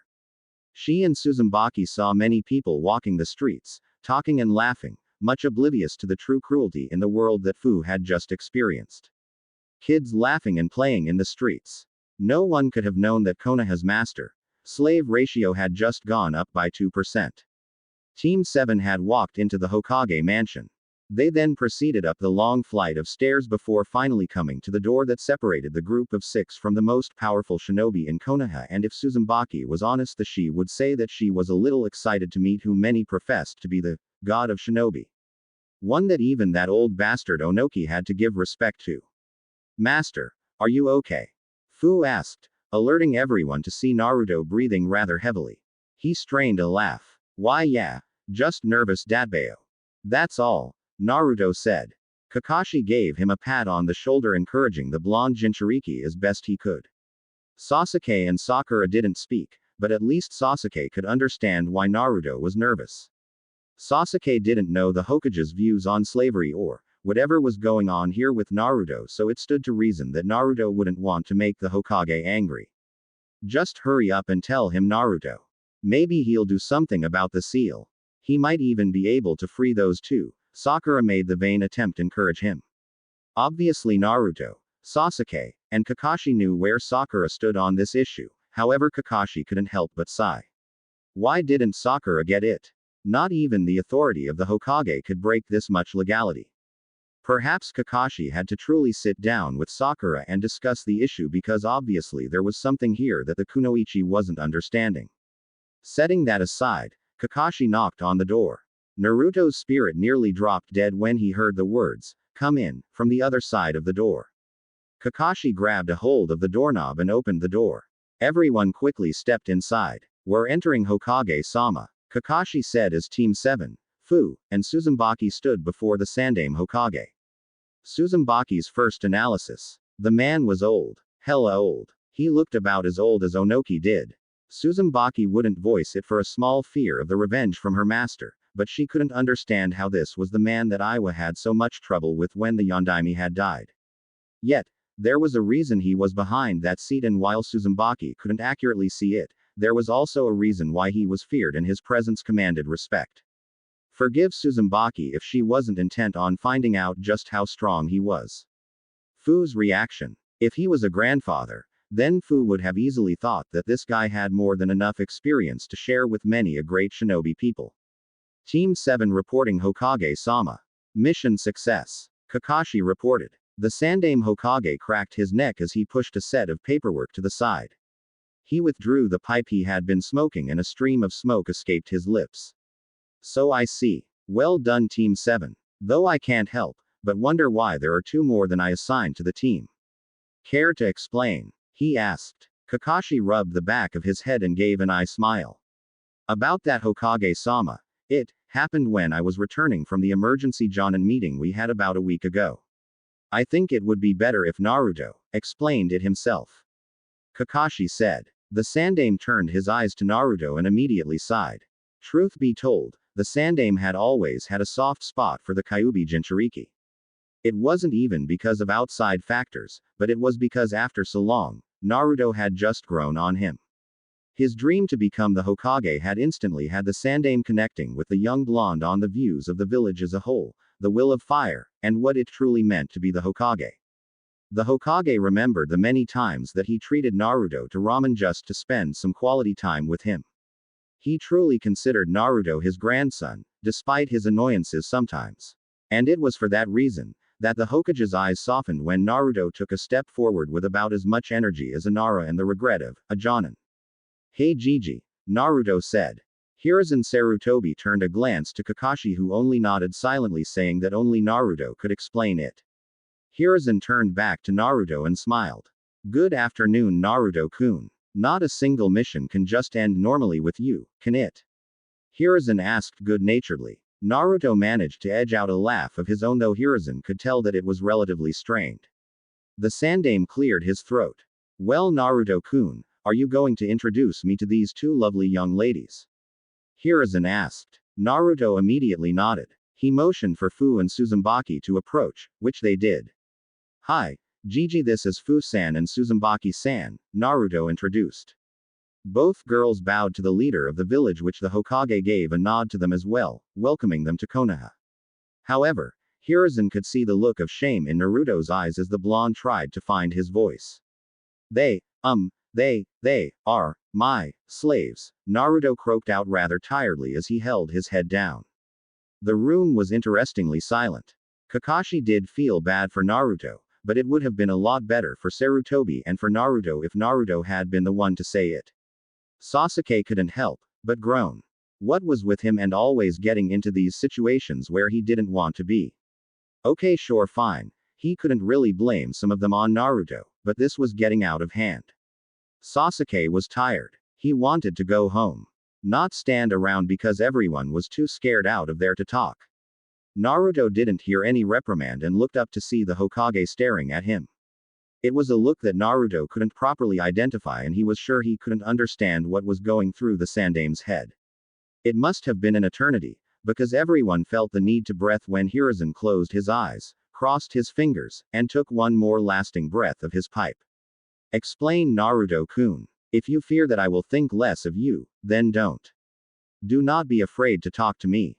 Answer me honestly. How did this happen? Hiruzen asked in a solid, yet gentle tone. Naruto swallowed his self-doubt. Fu and Uzumaki watched as Naruto came to make his story of what happened. Honestly, though they hated their predicament, they felt a tad bad for their new master. Naruto continued with his explanation. He told Hiruzen the same things that he told Kakashi. The fight with Sakura, the need to get away from his team, the sneak into the slave auction, the thoughts he had upon finding out he was in a slave auction, the thoughts he had when purchasing Uzumaki and Fu, and the ruined thoughts he had about setting them both free. When he was done, Hiruzen could tell that he had done something most thought impossible to Naruto Uzumaki. He had mentally drained the Kyuubi Jinchuriki. I see, Sarutobi said as he began to process his thoughts. Naruto having that level of stealth was certainly unheard of, though given the blonde's natural capacity for pranks then it wasn't that impossible, but to have the subtle tendencies to be able to weave through even as closed an event as a slave auction, marveled the god of shinobi. Well, Hokage-sama, you can remove it, right? The seal from Naruto's hand allowing them to go free? Sakura asked. She shivered when she noticed Hiruzen give her a rather intense look. Before we go into things about Naruto-kun, Sakura-san, I would like your thoughts on why you seem so adamant that Naruto-kun cannot take the Hokage position, Sarutobi said, an amount of steel in his voice. Sakura withered underneath his glare, but she was going to be as honest as she could. Well, Hokage-sama, he had the worst grades in the academy, he's the dead last of our generation, and I don't think he would take it seriously enough, Sakura replied. Sarutobi sighed. He could understand some of that. Naruto truly didn't inspire the best confidence out of people sometimes with his antics. Hiruzen could understand that, And just what, in your opinion, makes a Hokage? Hiruzen asked. Sakura shivered at the sudden pressure in the room before holding her head down. I don't know, she answered as best she could. The Sandaime closed his eyes and took a breath from his pipe. Here in Konoha we do not call the dreams of others impossible. We encourage them to the best of our ability and we help make sure that those dreams succeed. To put down another's dream is to deny the existence of your own. I will let you off this once. If I hear any more of this, especially out of what the academy called a model kunoichi, then I will make sure to have a very long productive chat with you. Understood? The Hokage asked. Sakura quickly stiffened up. She really didn't want to have that happen. Hi Hokage-sama, Sakura proclaimed. Feeling that he had made his point, Hiruzen turned back to Naruto, who was a rather difficult case. What he didn't know was that it was going to be even more difficult as Naruto spoke. Also Gigi, I have to tell you, it's about Fusan Dadbao, Naruto remarked. Hiruzen raised an eyebrow. He nodded, but he blinked when Naruto moved to his side and leaned into his ear. Obviously it was something he didn't want Sakura or Sasuke knowing. Naruto whispered into Hiruzen's ear, and if the situation wasn't what it was, then Kakashi would have laughed when he, and everyone else, saw the pipe fall out of Sarutobi's mouth and into his desk.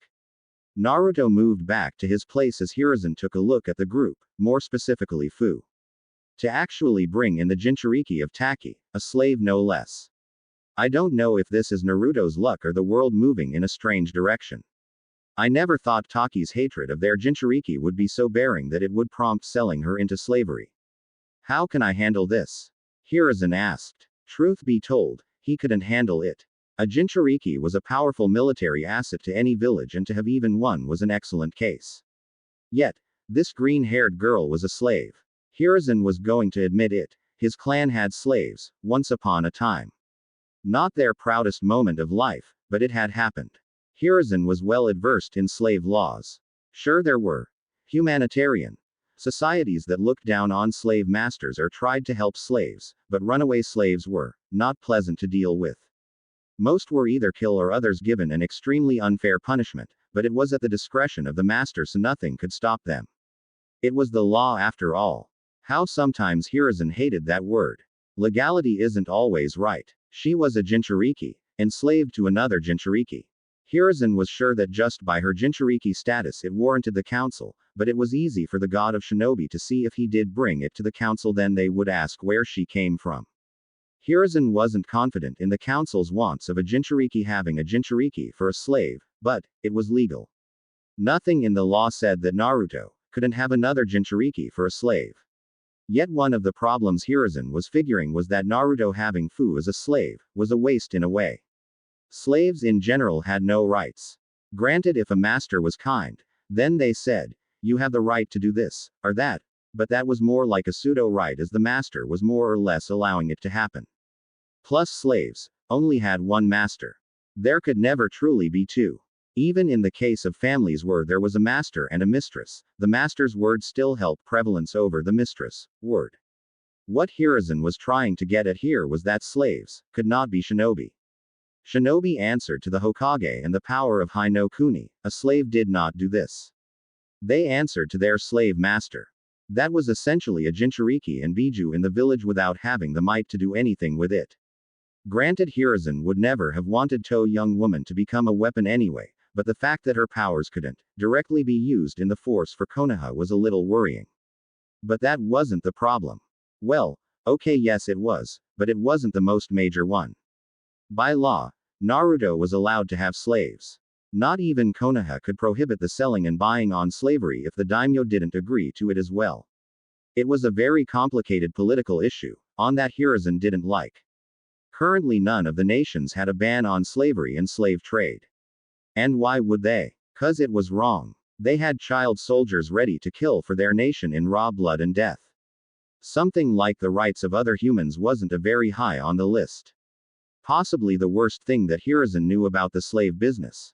A very, very sad thing. It was also a very simple. It was merely profitable. That was it. Nothing more. Nothing less. The slavery trade made money. Lots of it. No one would be so eager as to get rid of that much income even if they had to sully their damn hands and take away the naturally given human rights of other people. If Sarutobi felt like he had anything on Naruto, it was that Naruto didn't want to be a master. He didn't want slaves. He didn't want to know this type of world existed. Though if Naruto was the Hokage, he would have learned about it eventually. He just happened to learn about it much earlier. Naruto had just been at the wrong place at the right time. There was another problem. These were kunoichi from an ally and an enemy nation. It was like Kakashi said before. Their team didn't have an obligation to Taki, treaty allies or not, that Fu was Naruto's slave. Something in the young girl's eyes told Sarutobi that she didn't want even have a single thing to do with Taki either. Hiruzen could understand. It's easy to betray, but it's hard to trust. Hiruzen couldn't really do anything to this Iwa kunoichi either. He could, as the leader of Konoha, order Naruto to let Konoha interrogate her, but that would have been a direct conflict of interests as Naruto's new rights as a slave master would come into question. It was actually in a handbook of laws. Article 5, Section 309b, if a slave master is a shinobi, mercenary, or any military asset pertaining to a village, leader, or council, the slave master holds the right to all of his property to be used or unused by all pertaining members.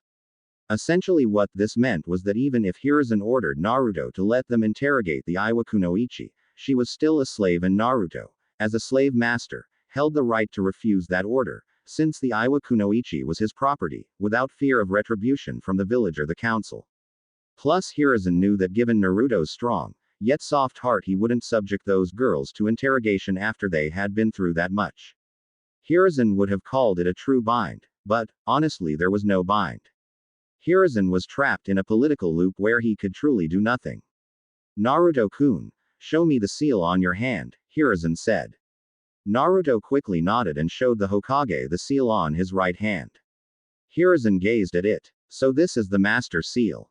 There must be something to this or it wouldn't take so much effort to remove.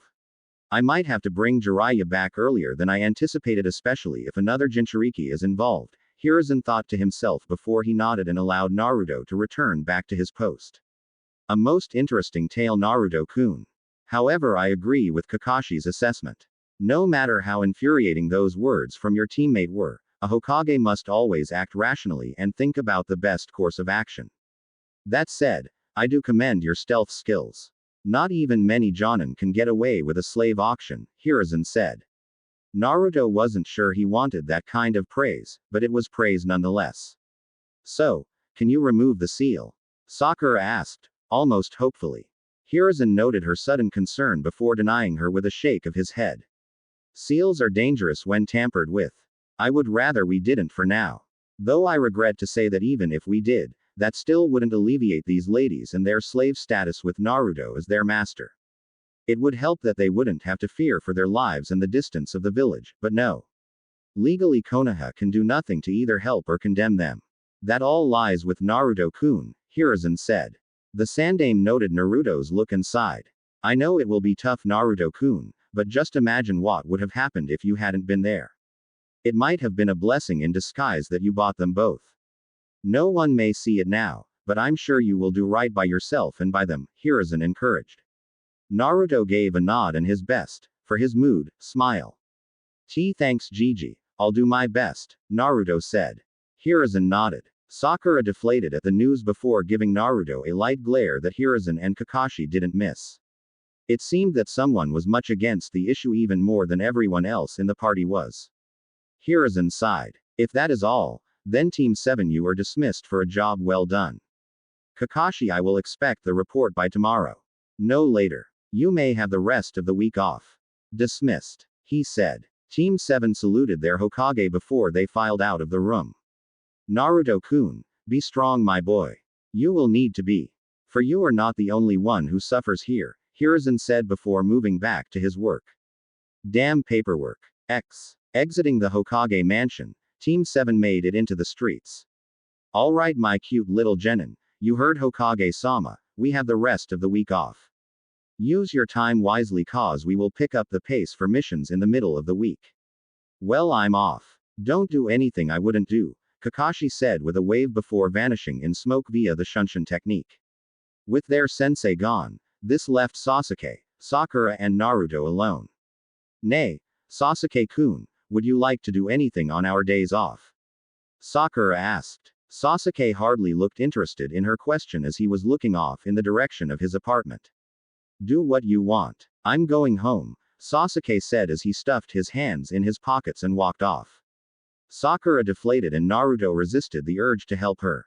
It wasn't like him to stay mad at someone, but given Sakura for the past few days and her words back in the Hokage mansion, forgive him if he wasn't too keen on being around her for a while. Naruto only shook his head before turning around. He faced Fu and Uzumaki. Master looked at servants. Nothing was going to change this situation. But, Naruto could at least make them feel welcome even if it was a somewhat unwilling welcome. Well, I guess we can start by me showing you my place, Datbayo.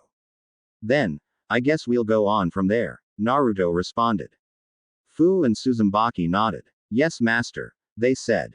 Naruto decided to take the word in stride and he hoped with time he would be able to not find the word so isolating. So Naruto, Fu, and Uzumaki left Sakura to her own devices and entered the village. During their walk to Naruto's apartment, Naruto pointed out some more stores that they could go to or good places that they could eat. Now that Naruto thought about it, he would have to give them some money, or at least some type of daily or monthly allowance to spend on what they wanted. Some type of regulated stipend would probably work.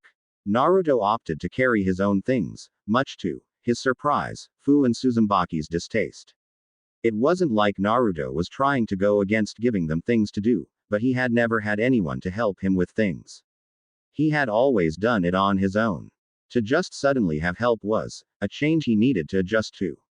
He was sure it was the same for Fu and Uzumaki. Naruto was sure that adjusting to slave life was never easy. Soon the three came up to Naruto's apartment. Alright, my house on the 3rd floor at the very end of the walkway. I'll make sure to get you both keys so you can get in. Sorry if it's too small, Datbayo. It's meant only for one person, but I think we can make it work. I have about 3 closets, so I'll move my stuff from 2 of those and allow you both to use them if you want. I guess I have to make some kind of schedule for you both to work, don't I? Naruto asked the rather rhetorical question. Fu and Uzumaki blinked as Naruto slumped his shoulders. He then guided them up the stairs and to his apartment door. He quickly opened the door, allowing both to enter. It's surprisingly clean, Uzumaki thought to herself. Granted, she had never been in a young man's room before, but she had always assumed a guy's room was messy just out of perspective. Master, would you like us to put your things up? Fu asked. Naruto turned back to her. At least let me show you where everything is first, then we'll get to that, Naruto said. The grand tour wasn't as spectacular as anyone could have expected. It was just an apartment after all.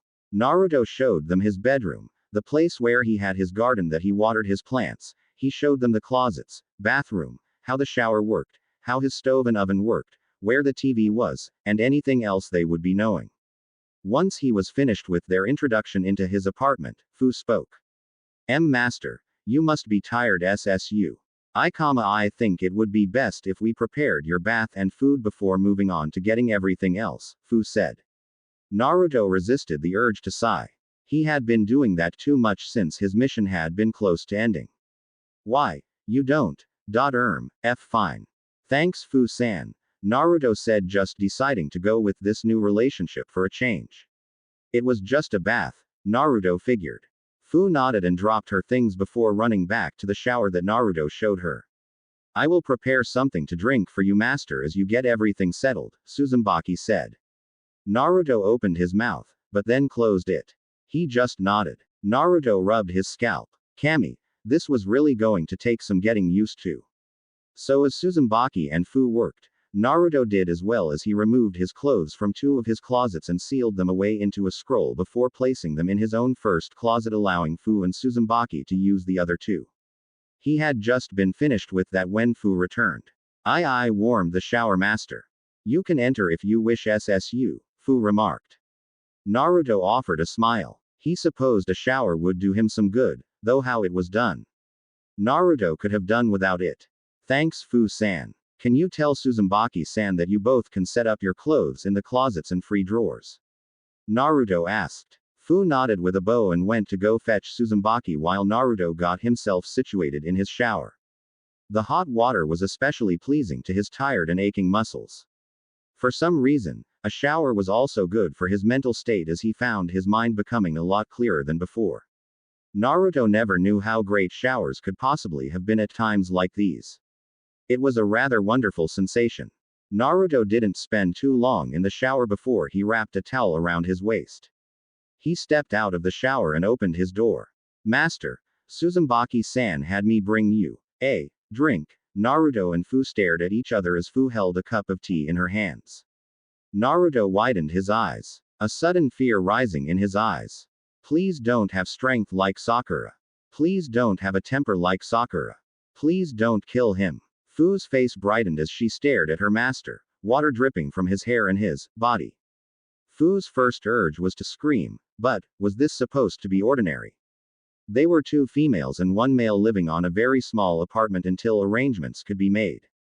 Fu somehow managed to find her voice. I'm sorry for interrupting master. Here is your TSSU. Fu said holding out the cup to Naruto. Naruto looked at the offering and took a breath. Tea thanks Fu-san. I'll quickly get changed and you both must be tired as well. You can use the bath now that I'm done, Naruto said before Fu just nodded with a bow and stiffly walked away. Naruto watched her go before he moved to his room and sat on his bed. That was a little scary. He touched his chest. Damn heart, stop beating so fast. Having finished his tea, which Naruto had to admit it was some damn good tea, he quickly got dressed in some more casual clothing. He reappeared in the living room. Following his walk, he had heard the shower running, so it was obvious that either Fu or Uzumaki were inside. Naruto had wisely kept moving. When he reached the living room, Naruto noticed Uzumaki still hanging up some of her clothes. Nay Uzumaki-san, what was in that tea you made? That was awesome Dadbayo. Naruto complimented. Uzumaki looked over her shoulder and smiled. That was odd, none of her former teammates liked the tea she made. They always had some kind of idiotic sarcasm for how her tea tasted. Thank you for your words, master. That was a mixture of some special leaf juice I found in your refrigerator and made it with some pepper spice and molded bee honey, Uzumaki said. Naruto merely smiled before a thought came into his head. Bee honey. I don't remember having bee honey in my refrigerator, Naruto said. Uzumaki turned around. She held out her finger and Naruto noticed a bee land to her finger. I made it, master. It was one of my special abilities when I was a shinobi. I could control insects, Uzumaki said. Naruto widened his eyes. You can control insects. Wait, are you related to the Aburame clan? I have a friend, Shino, who can control bugs too Dadbayo. Naruto said. He noticed Uzumbaki's smile diminish slightly before she allowed the bee to fly into one of her pouches. I do have abilities similar to the Aburame clan, master, but there are no Aburame in Iowa, that I know of. They are actually my clan's rivals for insects. Was a member of the Kamizuru clan. We have been at odds ever since the founding of our clan. We had a conflict with the Aburame clan that disgraced our clan. We've been trying to regain our honor. I guess I should say they, now, since I'm not a member. More than likely I have already been outcasted due to my failure in my mission. No clan wants a member who's a slave, Uzumaki said rather sadly. Naruto held his head down. I'm sorry. I thought what I had was a good idea, but it turns out that I was just being stupid. If I had my way you would have been back there right now, instead of here, Naruto said, but Uzumaki shook her head. It is done, master. Anything I do is by your will now, Uzumaki said. Naruto didn't know how to respond to that statement, but luckily he didn't have to as Fu came out with a fresh set of clothes. She glanced to Naruto for but a moment and Uzumaki was certain that Fu's cheeks were a tad redder than they were before, but she didn't think on it as Fu spoke. The shower is yours, Uzumaki-san, Fu said. Uzumaki nodded and quickly took it over. Until Uzumaki exited the shower, it would be a very long and awkward silence for Naruto and Fu, with Naruto taking up his time writing down something in a pad and Fu putting her own clothes in a closet. Both couldn't have been more thankful than when Uzumaki appeared about half an hour later. The three quickly gathered around the table in the kitchen. All right, I wouldn't necessarily call these orders, but I would like to call them regulations. They are rules that I follow when I live here, and I would like the both of you to do the same. I don't really know what a slave does typically, but I guess I separated it into three categories. We're partners and this is our home now, Dadbao. We're going to make sure it's neat, Naruto said. Fu and Uzumaki nodded. Naruto cleared his throat. For the first 2 weeks, Uzumaki-san will handle the cooking and Fu-san will handle the cleaning. I guess if it's fine with you, then you can switch every 2 weeks. I will handle providing all of the supplies needed as well as washing the clothes and drying them, Dadbao. We train for at least 2 hours every day before dinner. I didn't have anyone to control my bedtime, so I don't see a need to control yours. Go to sleep when you want, but I generally go to sleep at about 10 or 11. No loud noise after that point, can't disturb my asshole neighbors. Anyone say different? Naruto asked. Fu and Uzumaki looked at the sheet. They didn't argue. If that is what you wish, master, Uzumaki said. Naruto nodded. Master, are you sure you want to do the washing? I mean, not to speak back, but will you be comfortable with washing our clothes? Fu asked. Naruto's eyebrow nearly twitched as he realized the implications of what Fu was saying. Naruto rapidly pushed down any thoughts he might have had. Just stay away thoughts. Just stay away. Naruto looked up and noticed Fu and Uzumaki looking at him, waiting for his answer. No problem. Uzumaki Naruto doesn't back down from a challenge, Dadbao. Naruto said. As their master, Fu and Uzumaki couldn't really argue Naruto on his desires. They didn't have the right to do so, but given Naruto's attitude towards them, they hoped he was as true to his word as he said he was. Once that was settled, Naruto gathered them all together once again. He quickly held up his wallet. From most of the money I got from that guy back in the woods, I will give you both a portion over the months. A stipend, if you wanna call it that. You can do whatever you want with it. Just try not to spend it all. I will provide the major things. This is for you for your own enjoyment. 11,000 ryo to each of you, Naruto said, handing each girl a wad of the money that he had. Master, we aren't, Fu wanted to say, but Naruto stopped her almost immediately. I will do what I can to treat you both right, Dadbao. I can't give you back your rights, but I can try to help you be happy with what you have. Just consider it like this. I, Uzumaki Naruto, order you girls to use this money as you want, Naruto said. Fu and Uzumaki were sure that orders weren't supposed to go that way, but it was an order nonetheless. Both took the money and pocketed it away. So what now, master? Uzumaki asked. Naruto grinned. Now, we go get you both some beds.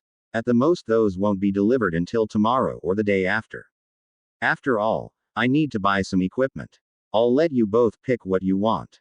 I don't care if you can or can't become shinobi, I'm going to make sure you two can defend yourselves. Well, I guess you are kunoichi, aren't you?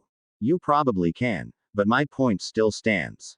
Naruto exclaimed. Uzumaki and Fu couldn't stop the smiles that came to their faces. Both nodded and quickly followed Naruto out of the door of the apartment and into the streets. If Naruto were honest, he was sure that Fu and Uzumaki weren't putting much thought into their beds as he might have thought they would. He couldn't place his finger on it, but both had just gotten beds similar to his own. Naruto had those paid for easily enough, with the manager stating that they would be delivering along with the supports for them in about 3 days, which meant an extra day than what Naruto had originally thought. Naruto also got them some bedsheets that they wanted. They quickly left the store and made their way over to the shinobi supply shop. So, you're both kunoichi. What ranks were you guys? Naruto asked. The green and brown-haired girls turned to him in relative surprise. I was still a genin master, Uzumaki said. Naruto gave her a small look before turning to Fu. The Nanabi Jinchuriki scratched her cheek. Genin as well, master SSU. Though I was mostly kept isolated from some of my teammates, Fu said.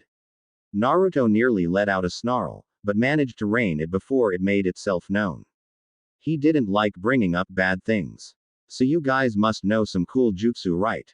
Naruto asked. Uzumaki and Fu chuckled, despite themselves and their situation. Nearly everyone their age would have loved to learn more jutsu. Nothing too awesome, SSU. My knowledge of jutsu is rather limited, but one of my sensei always praised my strength SSU. I have a limited ability to control some dragonflies and smaller insects. Not the best of abilities SSU, Fu replied.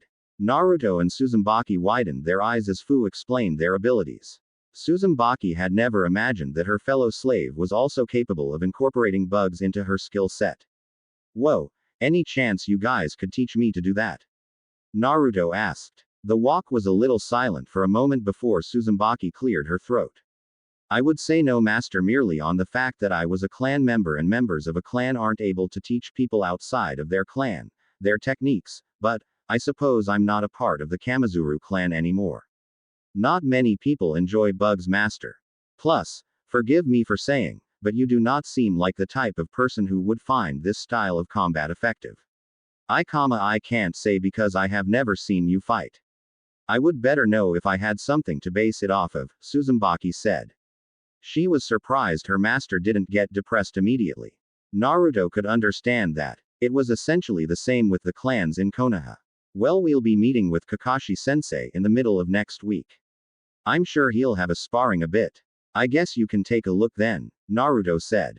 Uzumaki agreed. Naruto turned and noticed Fu scratching her cheek. Forgive me, master, but my abilities are more tied to my biju than merely just me SSU. I have it on instinct, not practice. It's not something I can teach, Fu said. Naruto just placed a hand on her shoulder. Nah, don't worry about it. I get it, Naruto said positively as the group continued walking. Finally, the master and his servants made it to one of the weapon shops.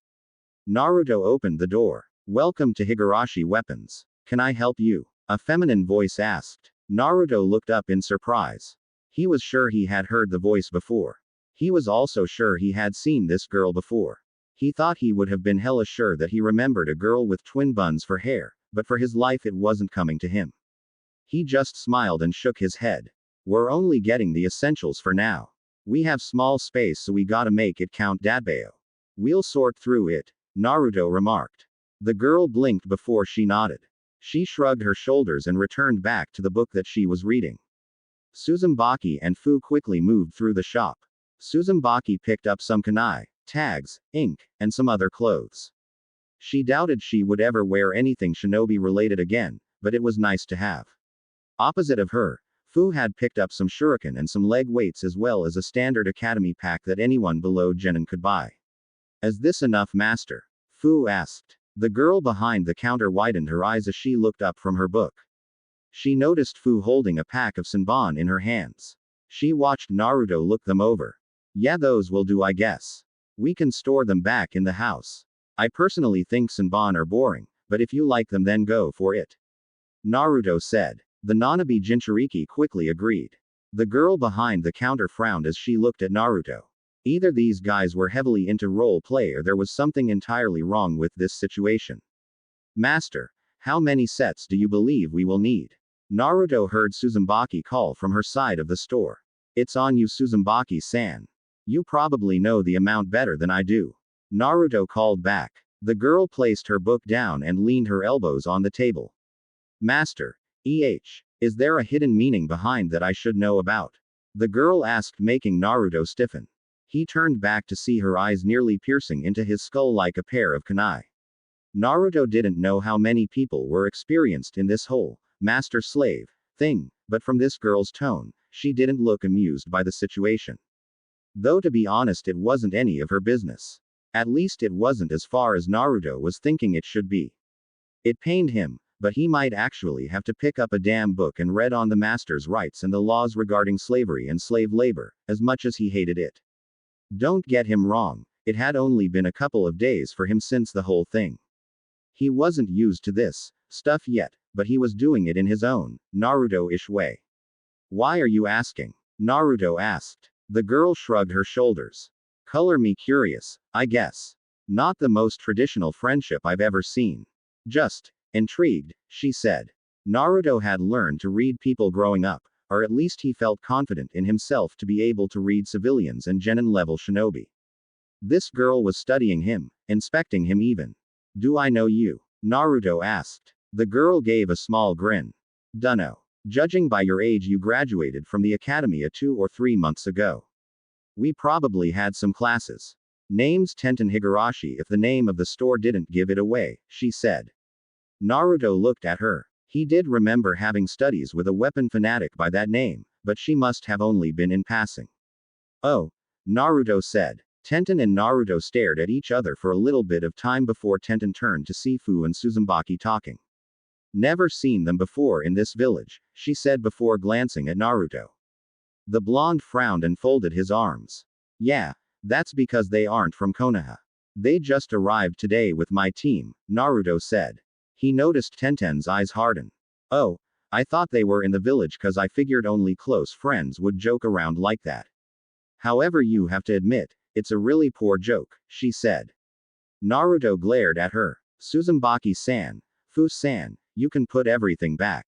We're leaving. Naruto called out. Fu and Uzumaki looked up in surprise, but they noticed Naruto and the girl at the counter staring at each other rather harshly. Why do they have to leave with you? I'm sure you can leave on your own, Tenten replied.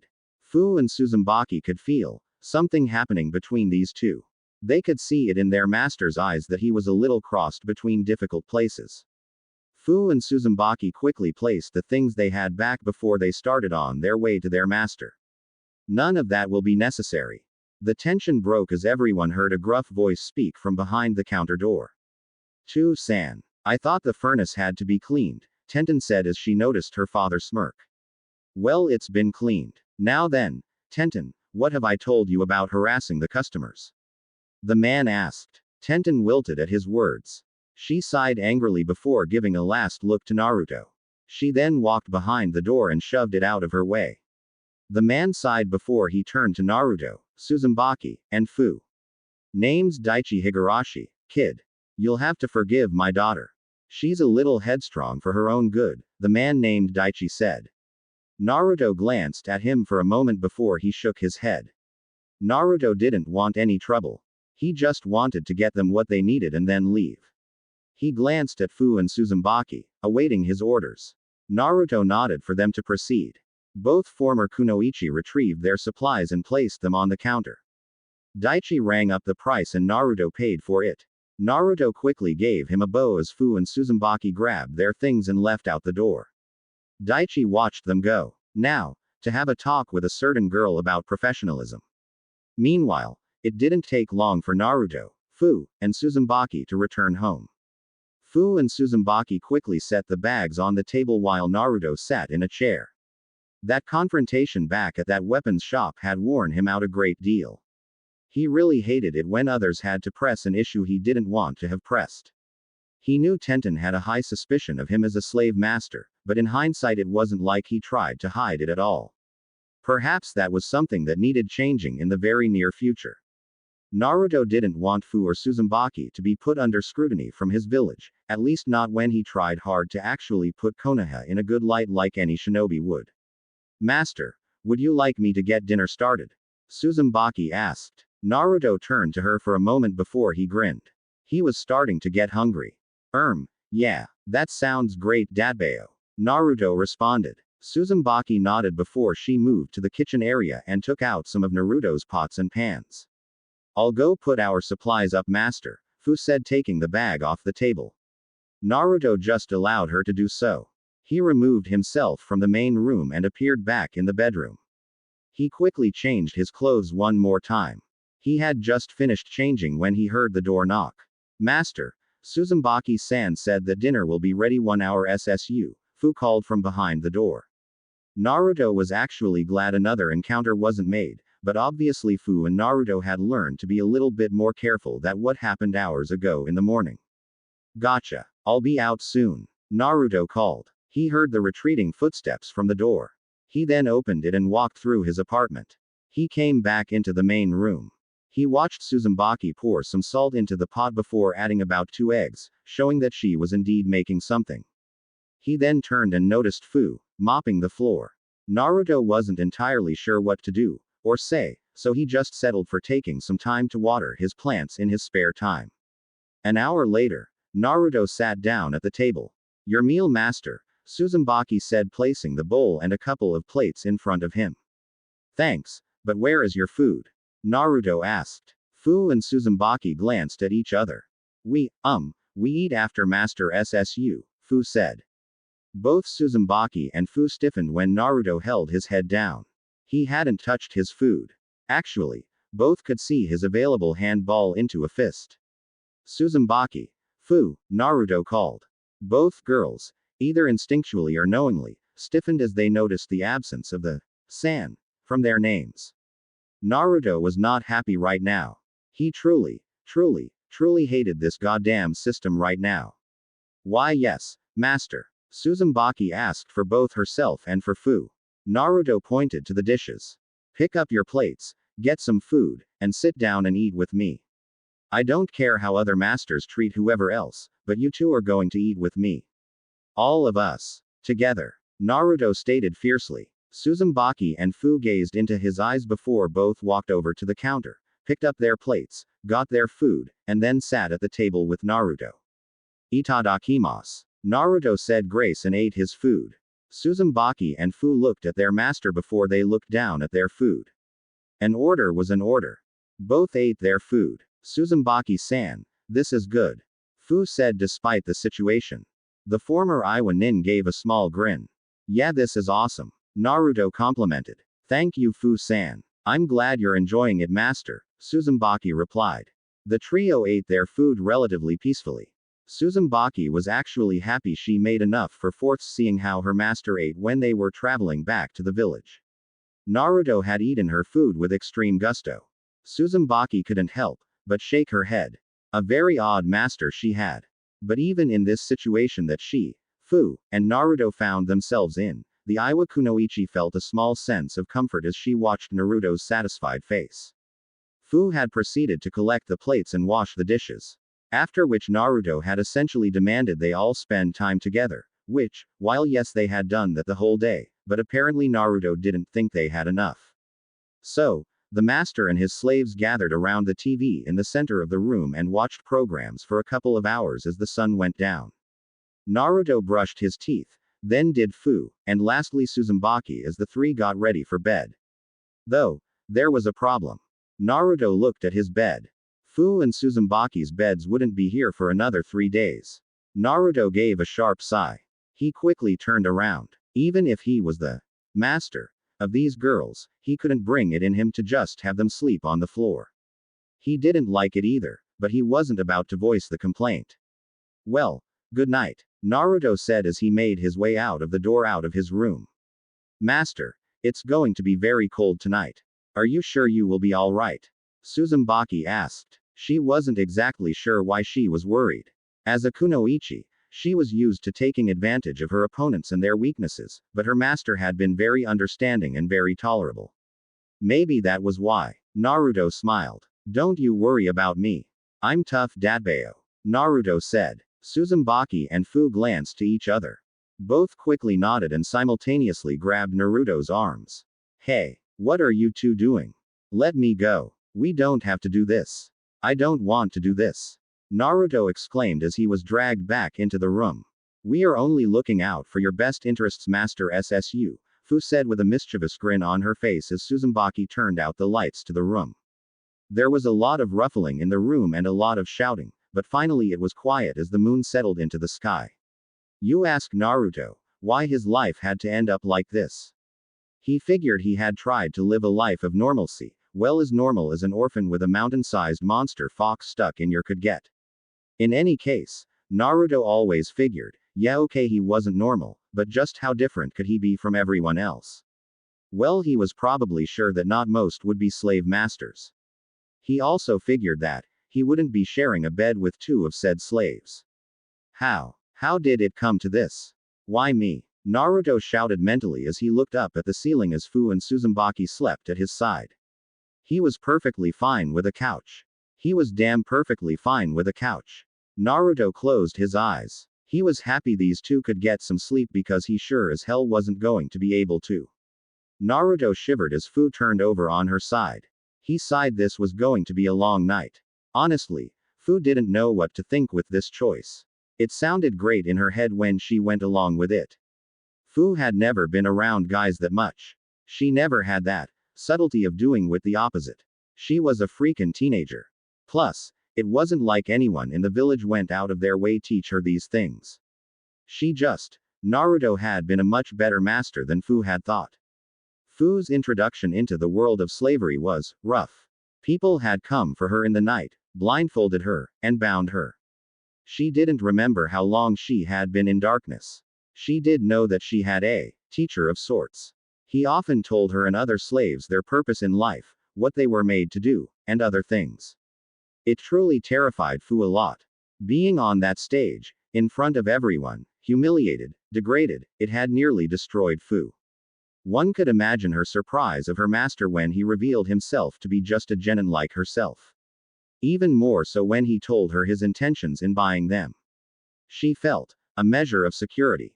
She felt a swell of gratitude in her body when Naruto claimed he tried to get her back into Taki, but Fu had known. She could smell it in the air, the smell of the material that made up Taki's uniforms. She didn't know who had done it, but she knew it was Taki. Fu had resolved to never go back, even if she had to have her freedom restricted. This wasn't an ideal scenario, but it was better than Taki. Fu's opinion of Naruto. A much better draw than she could have hoped for. For all three it was a very uncomfortable situation. We never talk about this to anyone, Dadbao. Naruto remarked. Fu swiftly nodded her head as Uzumaki turned over. Understood, master. Both said as all three fell asleep. The 3 days were trying for the master and the slaves, and after 3 nights of utter embarrassment the beds were delivered and Naruto had clones put the frame to the beds. He then had them move Fu and Uzumbaki's beds into his room. It was a definite tight fight, but Naruto is able to move them to the walls, giving everyone their separate beds. Granted, they all slept in the same room, but they were all sure that there couldn't have been any more embarrassment higher than those first 3 nights. Uzumaki and Fu had learned a lot about Naruto in those 3 nights. Likewise for Naruto. He learned a lot of things he wished he could not have learned. Alright, here you guys go. Your keys, I ordered them 2 days ago. Usually it takes a month, but apparently the landlord has copies of every key, so he gave me what I needed. Don't lose them, Naruto said. Uzumaki and Fu took their keys. Both nodded quickly. Fu placed hers away and so did Uzumaki. So, what now, master? Fu asked. Naruto scratched his cheek. He didn't have much of anything planned for the rest of the day. He was on break, so there was no need to do any training, yet. He crossed his arms and adopted a thinking posture. Well, I guess what the first thing we can do is. Naruto didn't get much farther as a knock came to his door. He turned around, a little surprised. I'll answer it, master, Uzumaki said as she moved and grabbed the door handle. She slowly opened the door. Naruto widened his eyes. Sasuke, what the hell are you doing here? Naruto asked. Kakashi sent me to get you, loser. We are to all meet at the training grounds as soon as possible. Hurry up and get it in gear, Sasuke said before he dashed off. Naruto watched him go, as did Fu and Uzumaki. Master? Fu asked, but she noticed Naruto quickly move across the room and into the bedroom. He quickly grabbed his headband, a shinobi pouch, and his orange jacket. Master, what's going on? Fu asked as Naruto zipped up his jacket. Kakashi-sensei's calling us all off our break for some reason. We're going to find out. I want you guys to come with me, Dadbao. I don't know how wide that guy who gave me this damn thing said when he meant village length, and I don't want to find out. Besides, the training grounds are outside of the village. I don't want to endanger your lives by doing this. Come on, Naruto said. Uzumaki and Fu blinked, but quickly began to move as they made their way out of the house. They locked the door and quickly chased after Naruto. Rooftops slowly turned into trees as Naruto and his group made it into Team 7's training ground. Fu and Uzumaki didn't have much time to look over the place before Naruto jumped the gate. They effortlessly followed him. The 3 could see the forms of Sakura, Sasuke, and Kakashi waiting for them. Sorry we're late. What's the meeting for? Naruto asked. Why are they here? Sakura asked, pointing to Fu and Uzumaki. Naruto didn't have to think on that for very long. I don't think I would be a kind master if I let Fu-san and Uzumaki-san get hurt just because of this seal, Sakura, Naruto remarked. Sakura gazed into Naruto's eyes, but she quickly shook her head and huffed as she looked away. Glad to see you could pull yourself away from your vacation. Naruto-kun and the Hokage would like to express his apology to all of us for this last-minute mission. I hope you all don't mind sand in your shoes because we're going to Sunagaku on an escort and delivery mission, Kakashi said with an eye smile.